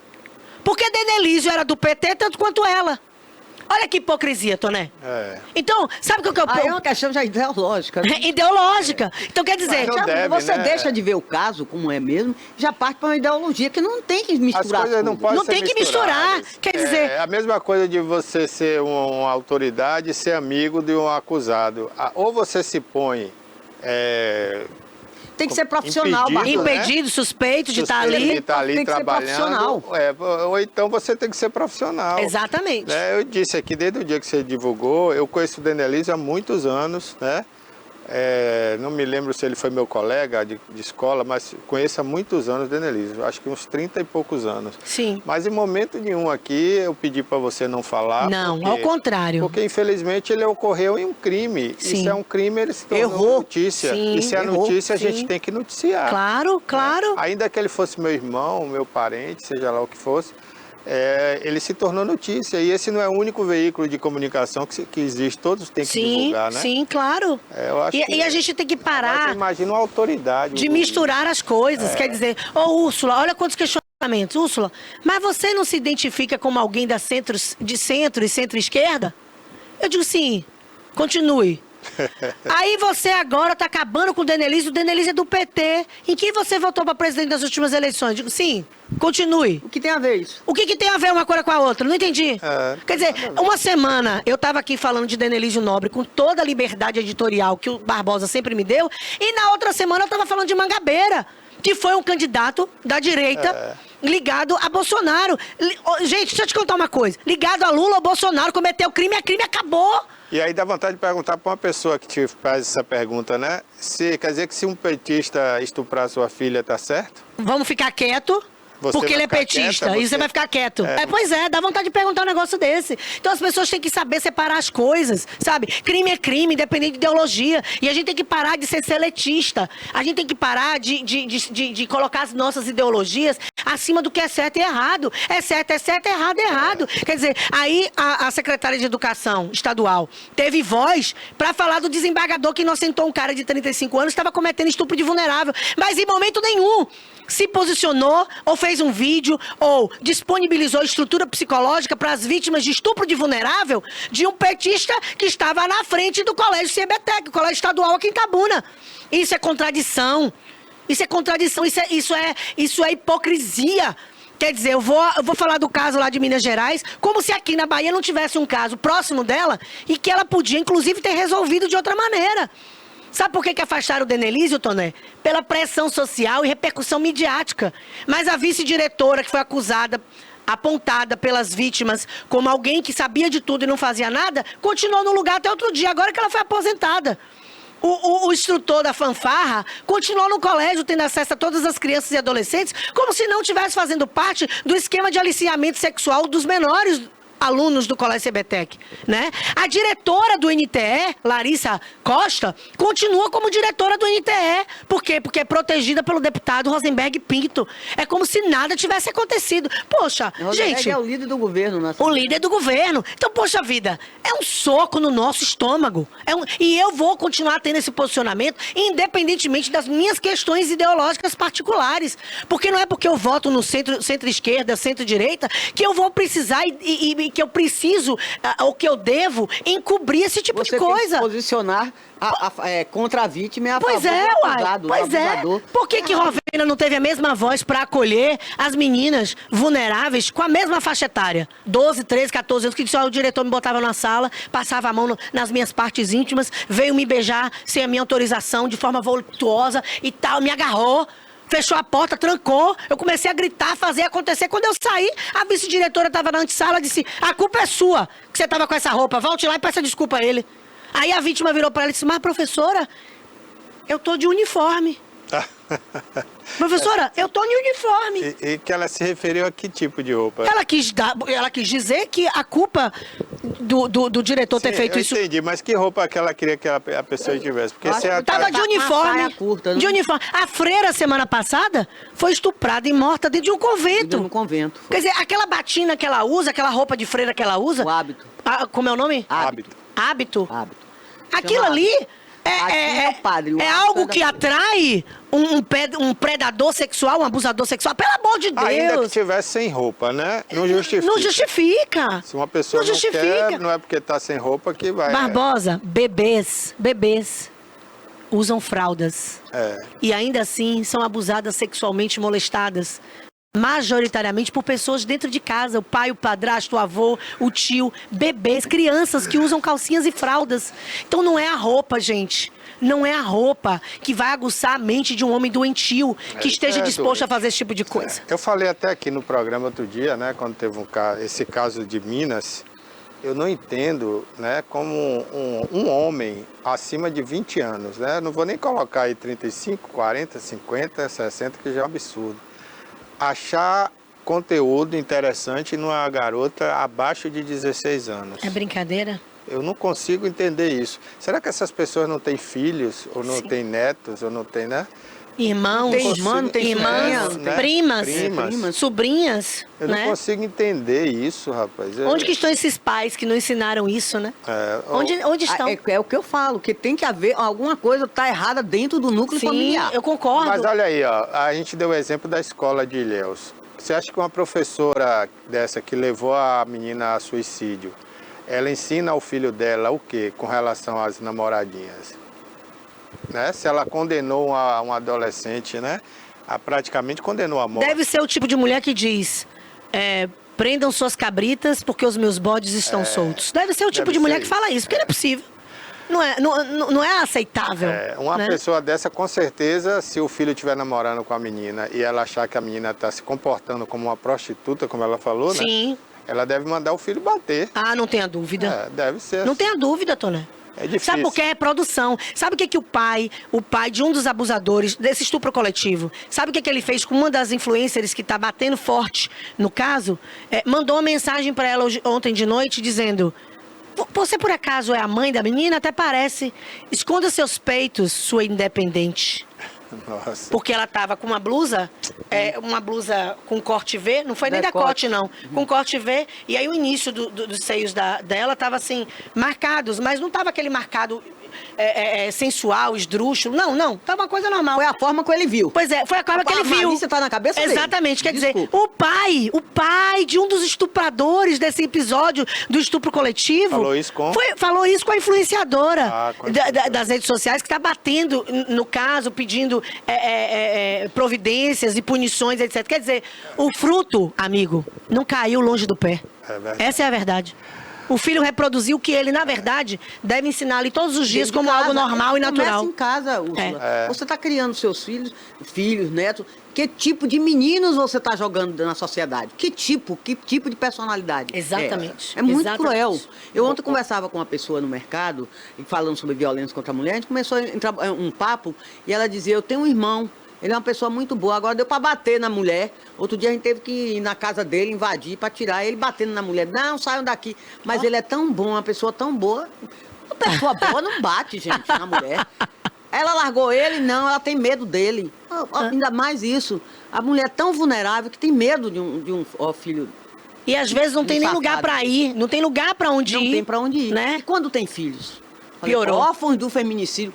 O governo tem que acordar para isso. Alguém tem que dar um amparo legal a essas crianças. Uma média de 1.500 feminicídios, assassinatos, né? De gênero, feminicídios, por ano. Maior do que 2024, que foi 1.492. Por ano, uma média de 1.500. Agora tu imagina, foi 1.568. Se cada mulher dessa tiver uma média de um filho, são 1.500 crianças. Uma média de 2 filhos, são 3.000 crianças. Como que essas crianças vão crescer? Essa da facada de Belo Horizonte, um de 11, um de 8, uma de 5. 3 filhos. Uma de 5. Gente, você matar uma pessoa, uma mãe, na presente de criança de 5 anos, eu vou chegar a ficar emocionado. É loucura. O Brasil tá louco. Esses homens estão loucos. Então. Não pode ser, gente. Não é que vai matar, vai pra lá, esconda lá que eu vou matar sua mãe. Não é assim. Não tem que matar. Toné, como é que uma criança dessa vai crescer? Não vai. Ela vai ser o quê? Ela vai ter problemas sempre. A vida inteira. A última cena que viu da mãe traumatizada. Foi sendo morta de uma forma brutal na frente dele. É surreal, gente. É surreal. É doido. É uma dor. Dói demais. Dói. Ô, Úrsula, eu queria agradecer a sua presença aqui no programa de hoje, né? Ilustrou bastante, enriqueceu esse papo, porque você é uma pessoa que encampou a luta em defesa das mulheres, né? A gente acompanhou e acompanha seu trabalho ainda nas redes sociais. E o espaço vai estar sempre aberto aqui para você voltar quando quiser, né, para defender essa bandeira que você, com tanto orgulho, né, carrega. Muito obrigado. Eu quero te agradecer. Eu quero dizer que você é um homem acima da média mesmo. Obrigado. Muito querido. Eu sempre tive em Barbosa uma figura assim, quase que paterna, pelo acolhimento e pelo respeito que ele tem a todos nós. Além da liberdade editorial, óbvio, mas o respeito, né, Toné? Que ele tem com a gente no trato dos bastidores. E dizer que não é um tema fácil, é um tema que, inclusive, me adoece muito. Eu sinto isso no corpo. Eu me sinto realmente paralisada, a gente fica realmente engessada. Como fazer? Como resolver? A gente tá fazendo a nossa parte. Sim, claro. Mas é difícil. É espinhoso. É uma coisa muito difícil. É espinhoso. Não dá para fazer uma digestão assim tão fácil desses assuntos, mas se a gente se calar, a impressão que eu tenho é que nós vamos ser engolidas em algum momento, porque a gente sai para trabalhar, Toné, a gente não sabe se vai voltar. E ao passo que se a gente fica dentro de casa, a gente também não sabe se vai continuar viva, porque o Fórum Brasileiro de Segurança Pública, com dados nacionais, tem dito para nós, através de números e estatísticas, que o pior lugar para se estar para uma mulher estar é dentro de casa. Quer dizer, a gente está dentro de casa e não tem segurança. Não tem segurança no seu lado. A gente está fora e não sabe se tem segurança. A gente está respirando e, portanto, a gente... trabalho, você não sabe, não tem segurança. Né? Pois é, o fato de existir e de resistir em vida... Só por ser mulher? Já é um ato desafiador só pelo fato de ser mulher. Então, Toné, enquanto a gente estiver viva, ainda que seja um tema espinhoso, que traz da gente embrulhos, como a gente acabou de embrulhar agora há pouco, falando das crianças, dos filhos vítimas, né, de contextos de feminicídio, a gente precisa continuar de pé na luta antes que a gente, de fato, seja mais uma na estatística do luto. E eu espero que você... sejamos engolida por esse sistema. Sim, sim. Eu espero que você que nos assiste. Eu costumava falar aqui para os telespectadores do Ela por Elas. Você, homem que me assiste, homem de valor, homem que se tiver... de caráter, acima da média, homem que sabe que no lugar que se ganha o pão não se come a carne, homem que se estiver passando na rua, vendo a mulher sendo violentada, vai ajudar, vai chamar o 190. Eu espero que, de fato, você seja esse homem que abrace a causa, porque essa não é uma pauta feminina, é uma pauta social e humanitária. Muito obrigada. Obrigado a você, Pérola. E volte sempre... Oh, Pérola não, perdão. Úrsula. E volte sempre aqui, Úrsula, né? Estamos aqui de braços abertos aí com você, né? E esse espaço aí que a gente dedica, né? Aquele trabalho, né? De beija-flor, de formiguinha, né? Sim. Se cada um for fazendo a sua parte aqui e ali, a gente vai contribuindo para diminuir isso. Vai, né? vai sim. A mídia tem um poder muito grande, seja ela digital, seja ela analógica, né? Ela tem um poder muito grande, o poder da conscientização. É verdade. Muito obrigado, viu? Eu que agradeço. Olha, gente, vamos falar agora de um lançamento que tivemos em Itabuna na última sexta-feira. Um super condomínio, né? Jardim Botânico, com todo o requinte, um clube bacana, área de lazer, né? Foi lançado em Itabuna pelo empresário, jovem empreendedor, Samuca Franco, a empresa ali familiar do Samuca, que tem uma experiência aí longa na Bahia, em outras cidades, outras localidades, com condomínios de alto padrão, e traz para Itabuna um condomínio compacto, com qualidade dos maiores condomínios do Brasil, a preços acessíveis, condições assim maravilhosas. Então eu quero parabenizar o Nilson Franco, que é o pai do Samuca, né, que estava muito orgulhoso de ver o filho, né, lançando mais um empreendimento em Itabuna, dessa vez um condomínio fechado, uma área nobre, uma área bacana. Então a gente parabeniza aqui ao Nilcinho, ao nosso querido Samuca, que tem se destacado, né, como um jovem empresário, empreendedor de sucesso.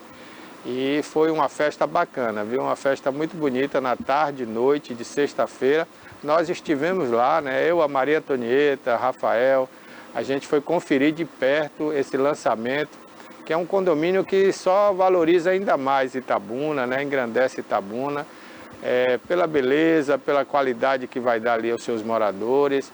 E, como eu disse, a beleza até de melhorar ali a entrada de Itabuna, né? Quem vem do litoral, quem vem de Ilhéus, de Canavieiras, de Una, Itacaré, Serra Grande, entra o Itabuna ali, né? Tem agora aquela entrada mais bonita e com mais qualidade na sua construção e na sua arquitetura. Vamos conferir aí, a gente bateu um papo lá com algumas pessoas que estavam presentes. Confira aí.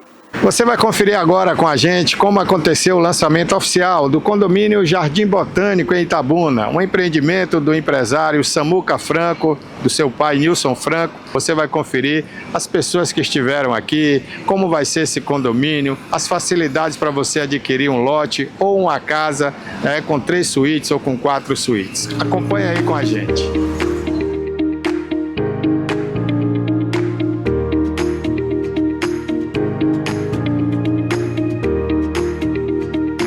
É isso aí, a gente é filho de Itabuna, comecei a vida aqui, fui para Barra Grande, fui para Ilhéus e hoje aqui fazendo esse empreendimento, é uma área que a gente tem já há mais de 10 anos, e enxergamos que o vetor de crescimento da cidade era a saída de Itabuna para Ilhéus.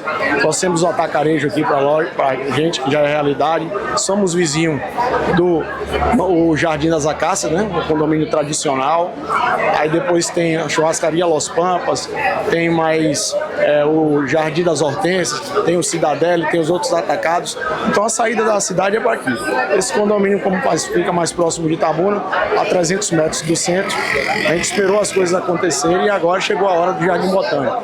Nós temos tudo do bom e de melhor de condomínio para esse projeto aqui. Fizemos uma pesquisa de mercado, vimos o nicho que as pessoas queriam, que se desejavam, pessoas querendo sair de apartamento, morar em casa, e hoje fizemos uma composição muito boa. Temos projetos de casas aqui, também aceitamos projetos de outros arquitetos, vendemos casas prontas, vendemos lotes e deixamos o cliente bem à vontade. E aqui é assim, vai fazendo rua e já pode fazer na sua casa. No sentido de lazer, o que é que o condomínio oferece para quem vier morar aqui? A gente tem academia, a gente tem espaço gourmet, a gente tem salão de festa, salão de jogos, a gente tem quadra de tênis, a gente tem beach tênis, poliesportiva, ciclovia. Então tudo que tem de bom em condomínios aí a gente tem também. Quantos lotes aqui? Bastante grande, né? É um condomínio compacto, né? São 208 lotes. Agora ficou muito aconchegante, lado a lado com o Jardim das Acácias. Então, um supermercado quase dentro de casa, o atacarejo. Então, muito pertinho. Daqui você consegue ir andando para o centro da cidade, né? Que acho que a cidade se expandiu. Então, a partir da Conlar, do Pai Mendonça ali, já é centro da cidade hoje, né? Inclusive, está sendo feito um trabalho aqui na orla, né? De passeio, dá para a pessoa andar, ciclovia, né? Isso aqui vai atribuindo coisas boas, né? Como eu digo, o vetor de crescimento de Itabuna hoje é a saída de Itabuna e Ilhéus. Samuca, parabéns por esse empreendimento, né? Que ajudou até a embelezar aqui a entrada de Itabuna para quem vem de Ilhéus. É isso aí, eu espero que vocês estejam gostando da nossa qualidade de trabalho, né? Eu esperei já alguma coisa pronta para apresentar para a sociedade, para as pessoas verem como é nosso trabalho, porque você lembra que eu comecei minha vida aqui em Itabuna, era o que? Samuca Veículos, né?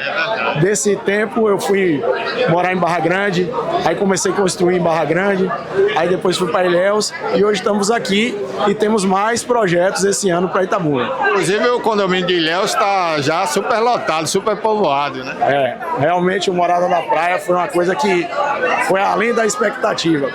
Fui para lá em 2020, as pessoas falavam que eu era maluco, fazendo um condomínio de casas caras a 23 quilômetros de Itabuna, depois de Água de Olivença, e hoje é o condomínio, segundo os amigos aí, é um dos melhores condomínios de Ilhéus, pé na areia, né?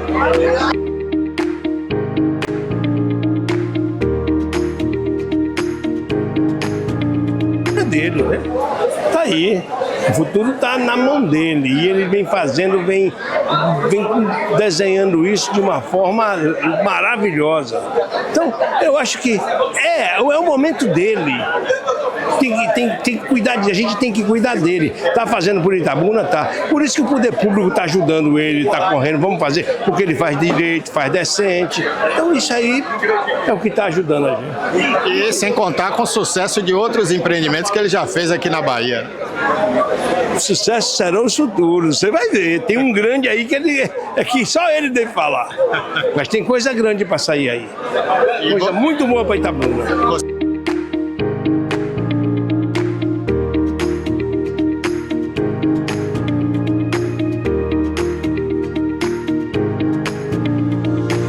A expectativa melhor possível, a gente está extremamente feliz com a receptividade de Itabuna, ao contrário do que muita gente, né, comenta sobre a cidade. Para nós, céu de brigadeiro. A gente tem hoje, antes do lançamento, nós já vendemos 46% das unidades, mas isso tem também um motivo, né?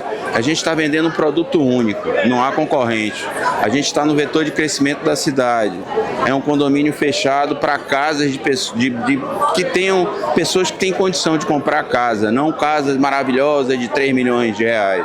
Então é para casa pra gente mesmo. E a gente tem essa casa num condomínio fechado com toda a estrutura de lazer, são piscinas, 2 piscinas, 3 quadras, e a gente vai entregar academia, salão de festa, salão de jogos, tudo equipado e decorado, nessa qualidade maravilhosa que você está vendo aqui. Me encantou muito, tanto a qualidade de obra, quanto a velocidade de construção que a gente está imprimindo aqui. Então, assim, o que a gente pode ter de diferencial para venda. A gente não tem concorrente na cidade, porque esse é um produto único, exclusivo. Aconselho a você a não dormir no ponto, a vir aqui comprar, porque os lotes estão acabando. Se seu corretor não lhe oferecer, eu estou brincando, eu sou corretor também. Se o corretor não oferecer, parceiro, demita seu corretor e procure outro, viu? Venha logo comprar. Inclusive tem as facilidades para quem quer comprar parcelado, né? Sim, exatamente. Hoje a gente fechou ontem até uma parceria com o Cicobi, a gente vai dividir em 120 meses. Isso vai facilitar ainda mais as pessoas a comprarem aqui. Vão ter um produto de alto padrão, num preço bem legal, com a forma de pagamento bem tranquila, sabe? Então a gente, tá super feliz. Hoje é dia de celebrar, basicamente. O lançamento mas a gente está comemorando. Ô André, e quem quer ter uma casa já, comprar o terreno e comprar já a casa, como é que faz? Sim, então a partir de hoje a gente vai estar oferecendo 2 projetos de casa, uma casa térrea com 3 suítes, piscina, área gourmet, garagem para 2 carros, muro, para dar privacidade para as pessoas, ou uma casa duplex que tem isso tudo, são 4 suítes, a casa térrea com 3 suítes. A gente vai falar aí, provavelmente dar uma ideia de valor, mas é um preço que as pessoas podem pagar. Isso é o mais importante. É um produto que Itabuna comporta, que tem público para cá. E é por isso que a gente está vendendo tanto antes de lançar. A gente agora que está começando a fazer propaganda de empreendimento. Desafio alguém há 10 dias atrás achar uma propaganda do Jardim Botânico e a gente conseguiu, né, tanta expressão no volume de vendas. Eu nunca vi isso. Estou no comércio há, 40 e poucos anos, eu nunca vi um produto largar com tanto impulso, assim, com tanta procura.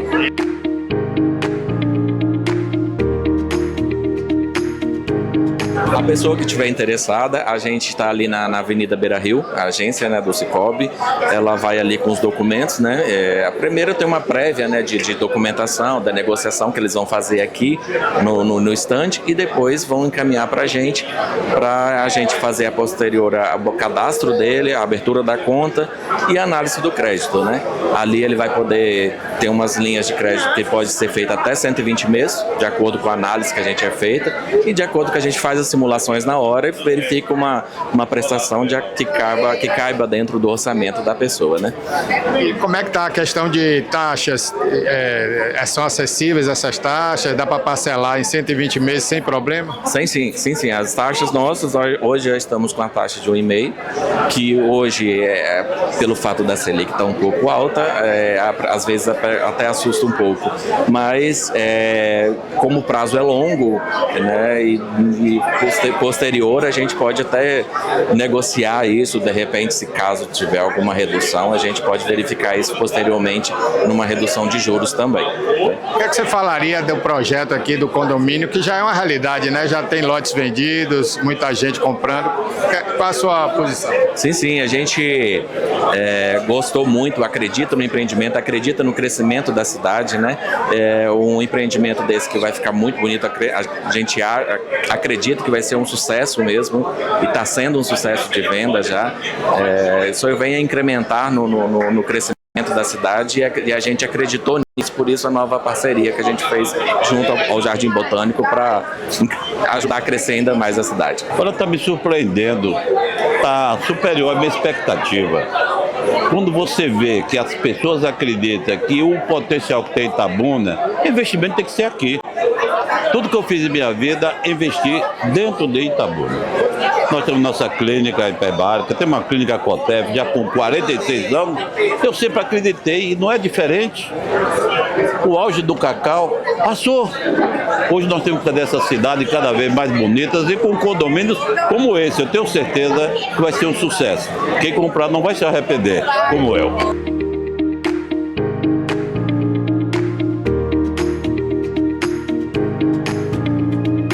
Secretária Sônia Fonte chegou aqui, acabou de chegar, né? Samuca há pouco fazia um elogio a seu trabalho, a agilidade da secretaria e um grande empreendimento em Itabuna, né? Que a senhora, inclusive, incentivou o Samuca a trazer para cá. Exatamente. Eu acho que esse empreendimento, o Jardim Botânico, ele inaugura a nova era de empreendimentos da nossa cidade.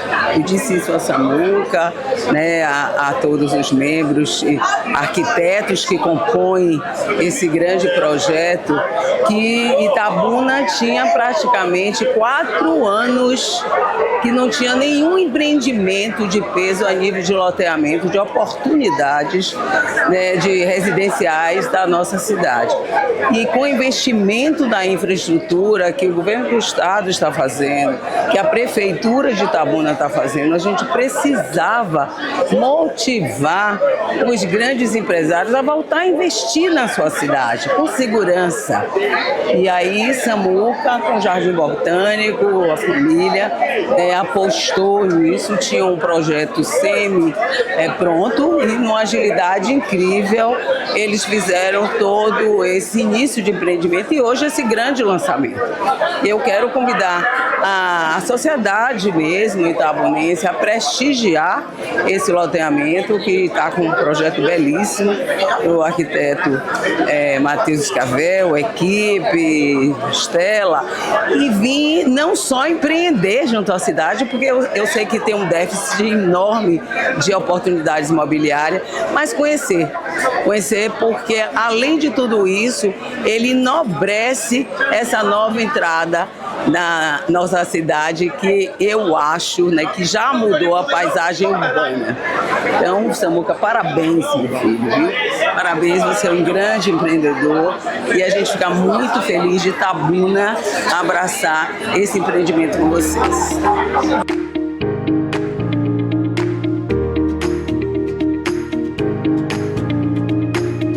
Foi uma satisfação enorme, né? Estar mais de uma vez com o Samuca aí nos projetos. A gente está em parceria antiga aí de trabalho.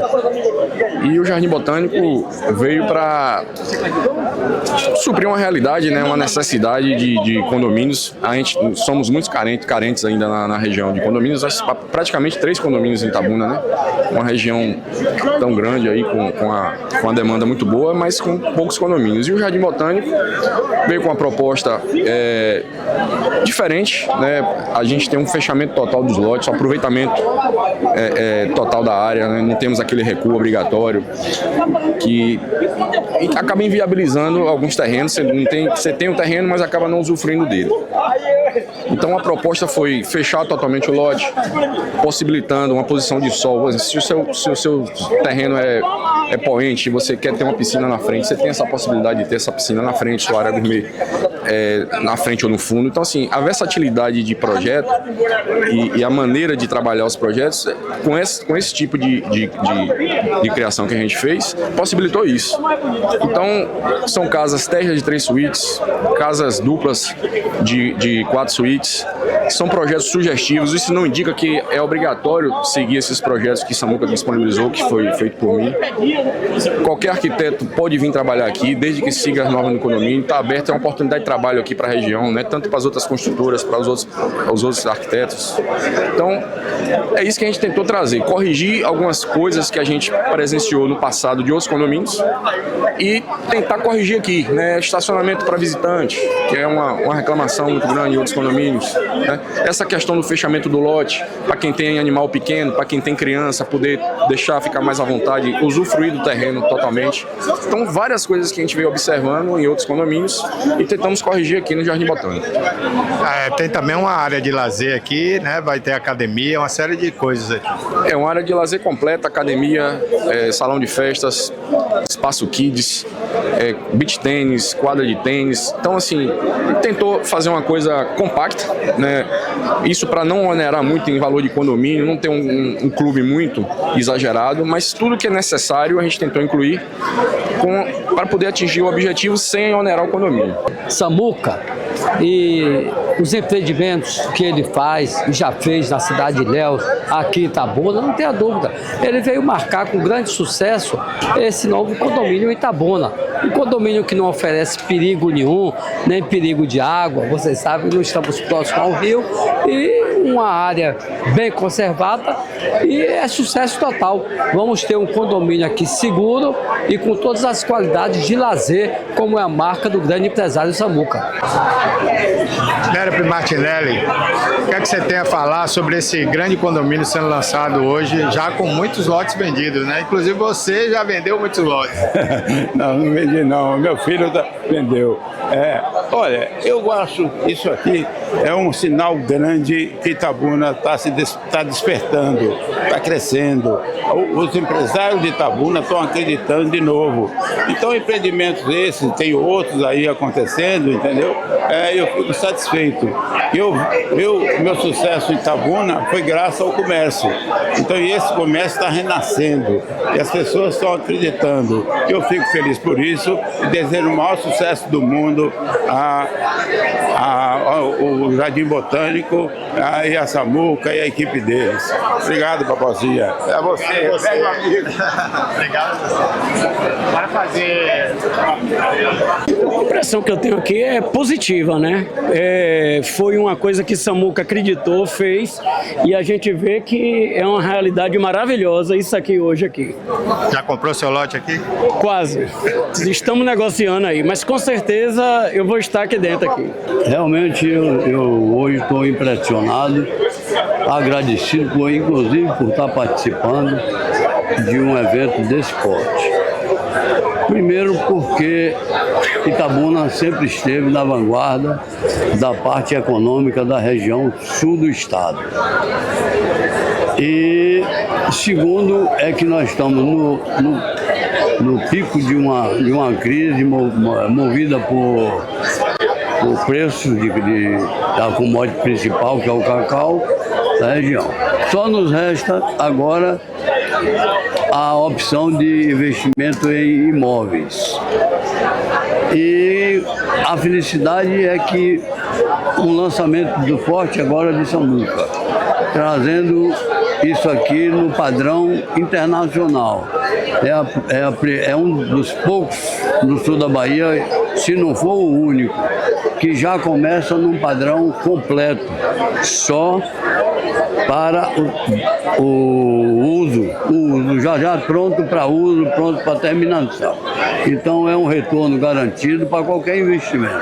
Fiquei assim extasiado com esse empreendimento, né? Eu vi isso há muito tempo atrás, aqui na época de Helenício Chaves, que tinha aqueles que acreditava em Itabuna, né? E hoje eu costumo dizer o seguinte, que quem acredita em Itabuna faz isso, né? Investe em Itabuna. E Samuca está dando o atestado de que ele é itabunense, de que ele é Grapiúna e que ele tem a capacidade de entregar um produto, né, dessa qualidade, né? Nós estamos aqui com uma intenção muito grande, nós só queremos o máximo possível, já comprei meu lote, né, e estou chamando todos para comprarem também, porque aqui é uma nova Itabuna crescendo, né, dentro de Itabuna.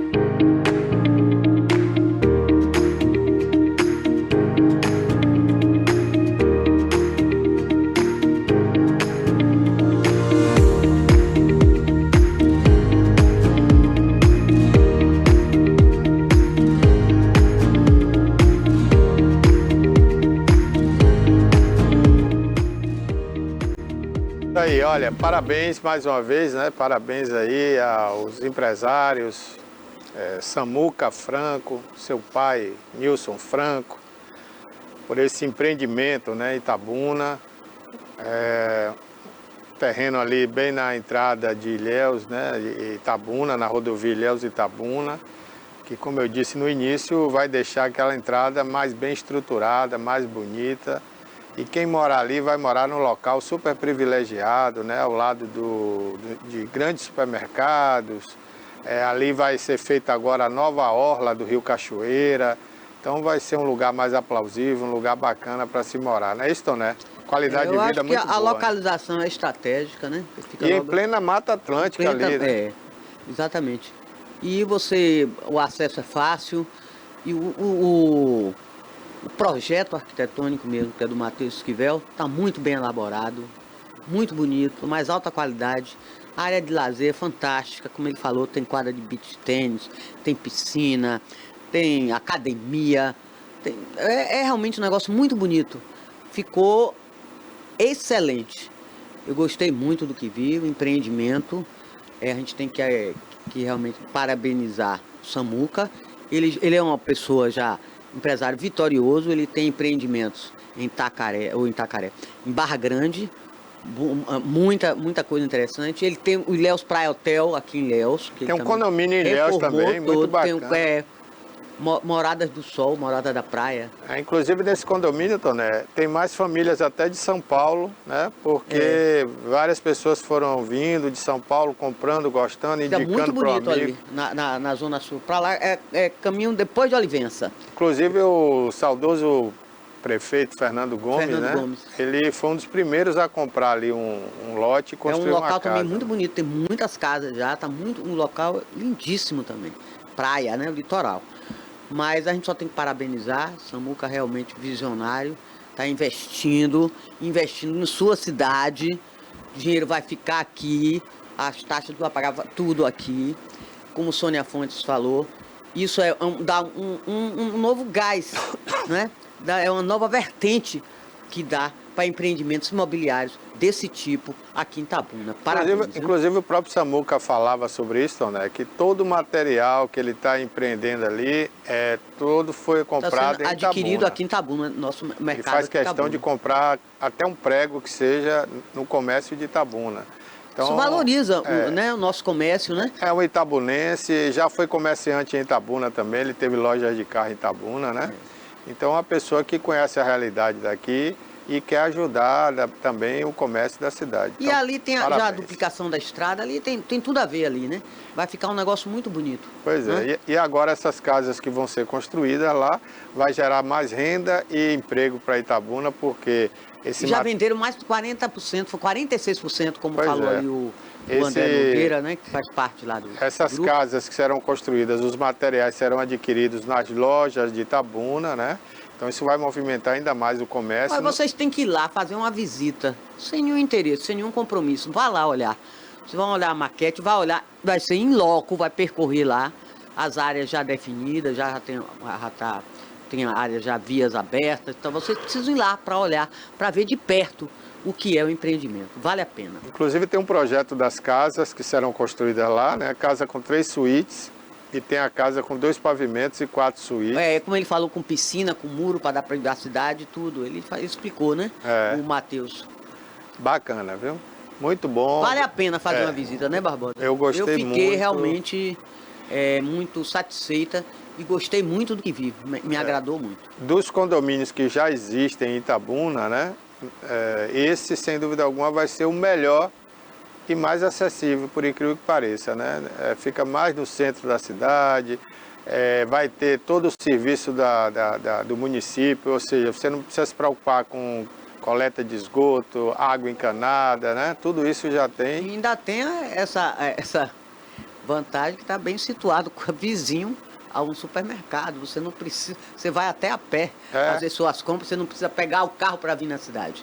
Ali mesmo você faz suas compras.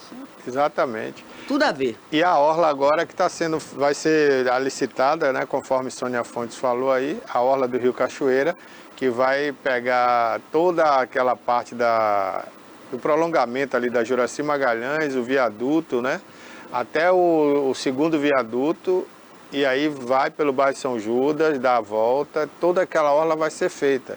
Então vai ficar um visual a localização é estratégica, a área é privilegiada, ficou muito bem localizada. É isso aí.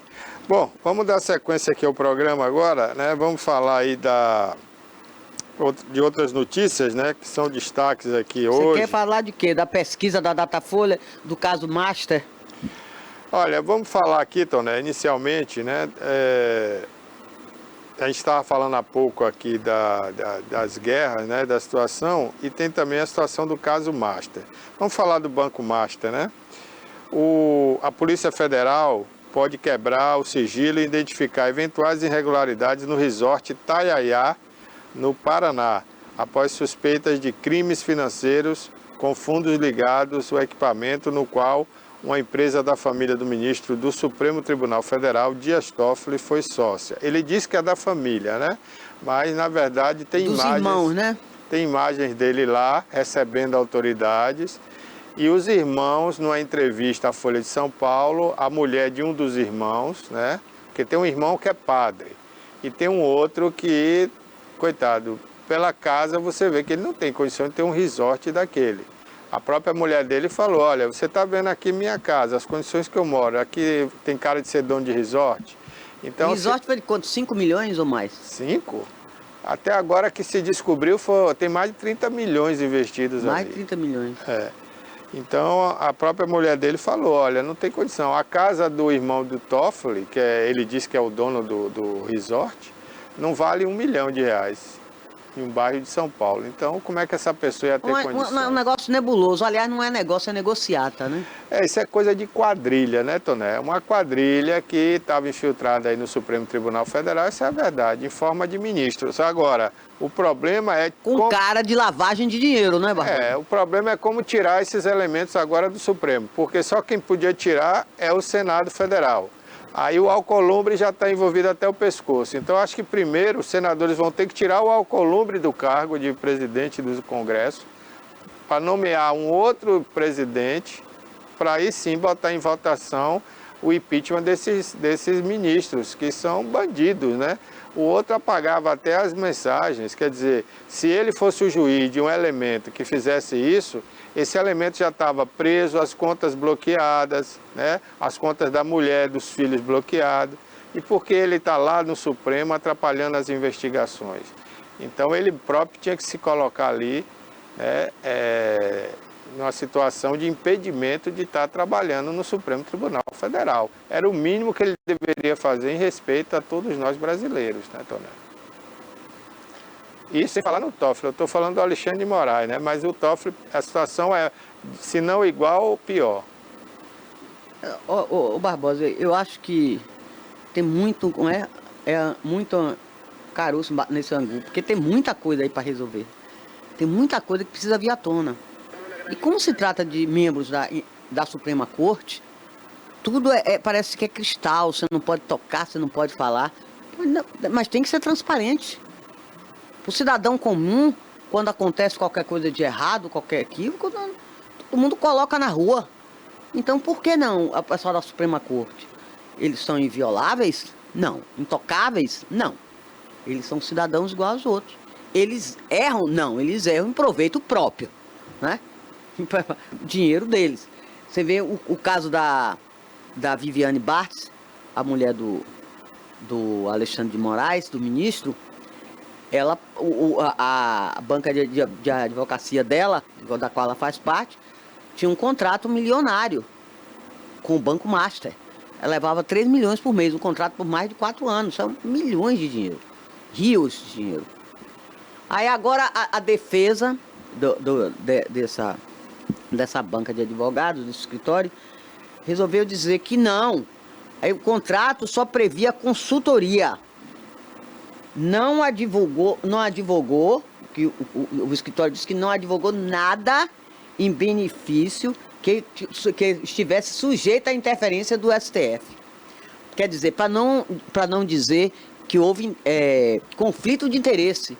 Como é que a mulher de um ministro é advogada de um banco que está sendo investigado e a Suprema Corte vai julgar? O marido dela que vai julgar. Isso não existe. Isso é um absurdo dos absurdos. Agora a defesa, está dizendo a defesa dela lá, de Viviane, que só prestavam consultoria, entendeu, Barbosa? Tinha nada a ver de fazer alguma outra coisa, de que tivesse interferência para levar para o marido dela para julgar, para Alexandre de Moraes. Não tinha, era só uma consultoria. Mesmo assim, está errado. Mesmo assim, não pode. Ela não tem que estar envolvida nisso. O absurdo dos absurdos. Enquanto isso, né, estão falando aí que a jornalista Malu Gaspar, né? É, do Globo. E o Lauro Jardim merecem um prêmio ESSO de reportagem. Só que é bom lembrar que essa reportagem foi provocada por outras figuras que têm interesse na divulgação desse escândalo. Como dizem aí, inclusive o ex-governador do Rio, Antony Garotinho, denunciou. Quem espalhou aí para Malu Gaspar o contrato da mulher do Alexandre e essa questão do Tayaya teria sido o dono do BTG Pactual, que é um banco que queria comprar o Banco Master por R$1, não conseguiu comprar por R$1 e aí colocou, né, essa M no ventilador aí, dando a Malu Gaspar esses fatos para ela divulgar. Então, não sei se é mérito mesmo de jornalismo da Malu Gaspar ou se foi oportunismo, né, interesse de outras partes aí em divulgar essa situação. Vamos falar de esporte agora, Cássio? Vamos falar do Flamengo, né, Cássio? Primeiro do Bahia, né? Vamos falar do Bahia e Vitória. Teve também um vexame ontem em Belo Horizonte, a gente vai falar daqui a pouquinho, né? Um vexame. Mas só dá o previsível. Só, no final, finalíssimo. Atlético e Cruzeiro, lá no Rio Grande do Sul. Internacional e Grêmio, Grenal. No Rio de Aqui Janeiro. na Bahia, Bavi. No Rio de Janeiro, não tem nem Flamengo graça. e Fluminense. Fica sem graça. Todo ano a mesma coisa, né? Não. Eu acho que tinha que acabar esses campeonatos regionais. Não, lá em São Paulo foi diferente. Deu Palmeiras e Novo São Paulo Horizontino. é outra história, né? Um time do interior foi disputar com o Palmeiras. Gostei, a final do Mas Paulistão. São Paulo é diferente, Toné. Sempre foi o melhor regional do Brasil é São Paulo. Agora está prejudicado, né? Assim como todos os regionais estão prejudicados, porque você não pode disputar um campeonato em um mês ou 45 dias, jogos só de ida, um corre-corre doido. Aí um time que investiu, às vezes, muito dinheiro, joga 30 dias e acaba o time porque vai rebaixado. O Barcelona de Ilhéus foi prejudicado porque não tinha campo para jogar, foi jogar em Salvador. Nas primeiras 3 rodadas, o Barcelona era vice-líder do campeonato. 3 rodadas depois estava disputando para não cair, para não ser rebaixado. Olha que absurdo. Um campeonato muito curto, um campeonato injusto para as equipes do interior. É bom para as equipes grandes, porque elas vai lá, joga, campeão, acabou, vai embora. O Bahia mesmo foi invicto, mas se você for olhar, poucos jogos, né? Poucos jogos. Foi campeão invicto, que tem o melhor time, estava já embalado ali, porque vinha disputando Libertadores, não tinha para ninguém. Claro que ia dar o Bahia em segundo, Vitória, que é a segunda melhor equipe hoje da Bahia, não tem dúvida disso, né? Embora todo ano disputa para não ser rebaixado, mas tá aí. Começou ganhando, né? Tava 1-0. O Bahia virou com o Jean-Luc, esse aí está comemorando, depois fez ele também fez o outro gol do Bahia, ele que não marcava já há um bom tempo, acabou marcando 2 vezes, né? E virou o jogo para o Bahia no segundo tempo. Os jogadores do Vitória foram para o vestiário achando que ganhava o campeonato, né? Que ganharia porque estava por 1-0, voltaram achando que o campeonato estava ganho. E esse foi o grande mal do jogador rubro-negro, o jogador do Vitória, que ontem jogou todo de branco, como você está vendo aí. Aí o Bahia foi para cima e em 10 minutos virou o jogo com o Jean Lucas. A gente tem entrevista, Cássio? Tem alguma entrevista aí do jogo? Eu sei, E não vai falar do Flamengo não, é? Ainda faltam 6 minutos. Não vai falar do Flamengo, não?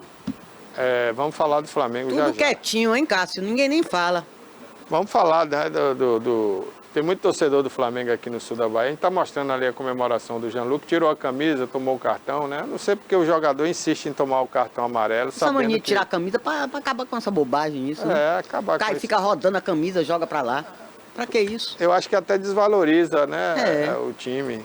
Mas, enfim, o Bahia venceu o campeão baiano pela 52ª vez. O Bahia já foi campeão 52 vezes.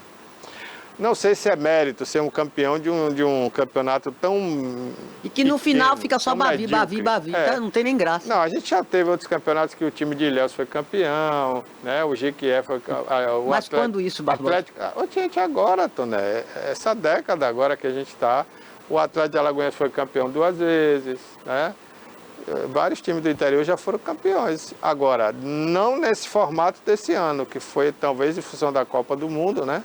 O Campeonato Brasileiro começou mais cedo e encurtaram ainda mais o Campeonato Estadual. Ficou uma negação. Acho que tinha que acabar esses campeonatos regionais. Ou então, eles seriam disputados sem a presença dos grandes clubes, né? Então, por exemplo, aqui na Bahia, Bahia e Vitória ficariam de fora do campeonato regional. Aí tudo bem, porque os times do interior teriam mais tempo para jogar, mais tempo para se recuperar e não seriam prejudicados como acontece esse ano, né? Então fale do Flamengo agora, que ganhou nos pênaltis. Pela 40ª vez, ou 40 vezes campeão. É brincadeira, né? Ganhou nos pênaltis. Aí o Tricolor falou, mas só ganhou nos pênaltis. Só ganhou porque foi nos pênaltis. E você quer mudar as regras da FIFA? Quer tirar os pênaltis? Não foi válido, não? Quer dizer, se fosse o outro lado que ganhasse, valia. Agora só porque foi Flamengo não vale? Ué, agora o que eu acho, mérito... Eu continuo dizendo, não é que eu esteja defendendo só toda a vida Felipe Luiz, não. Mas Felipe Luiz ganhou 5 títulos para o Flamengo. Aí esse outro que está entrando agora, esse como é o nome dele?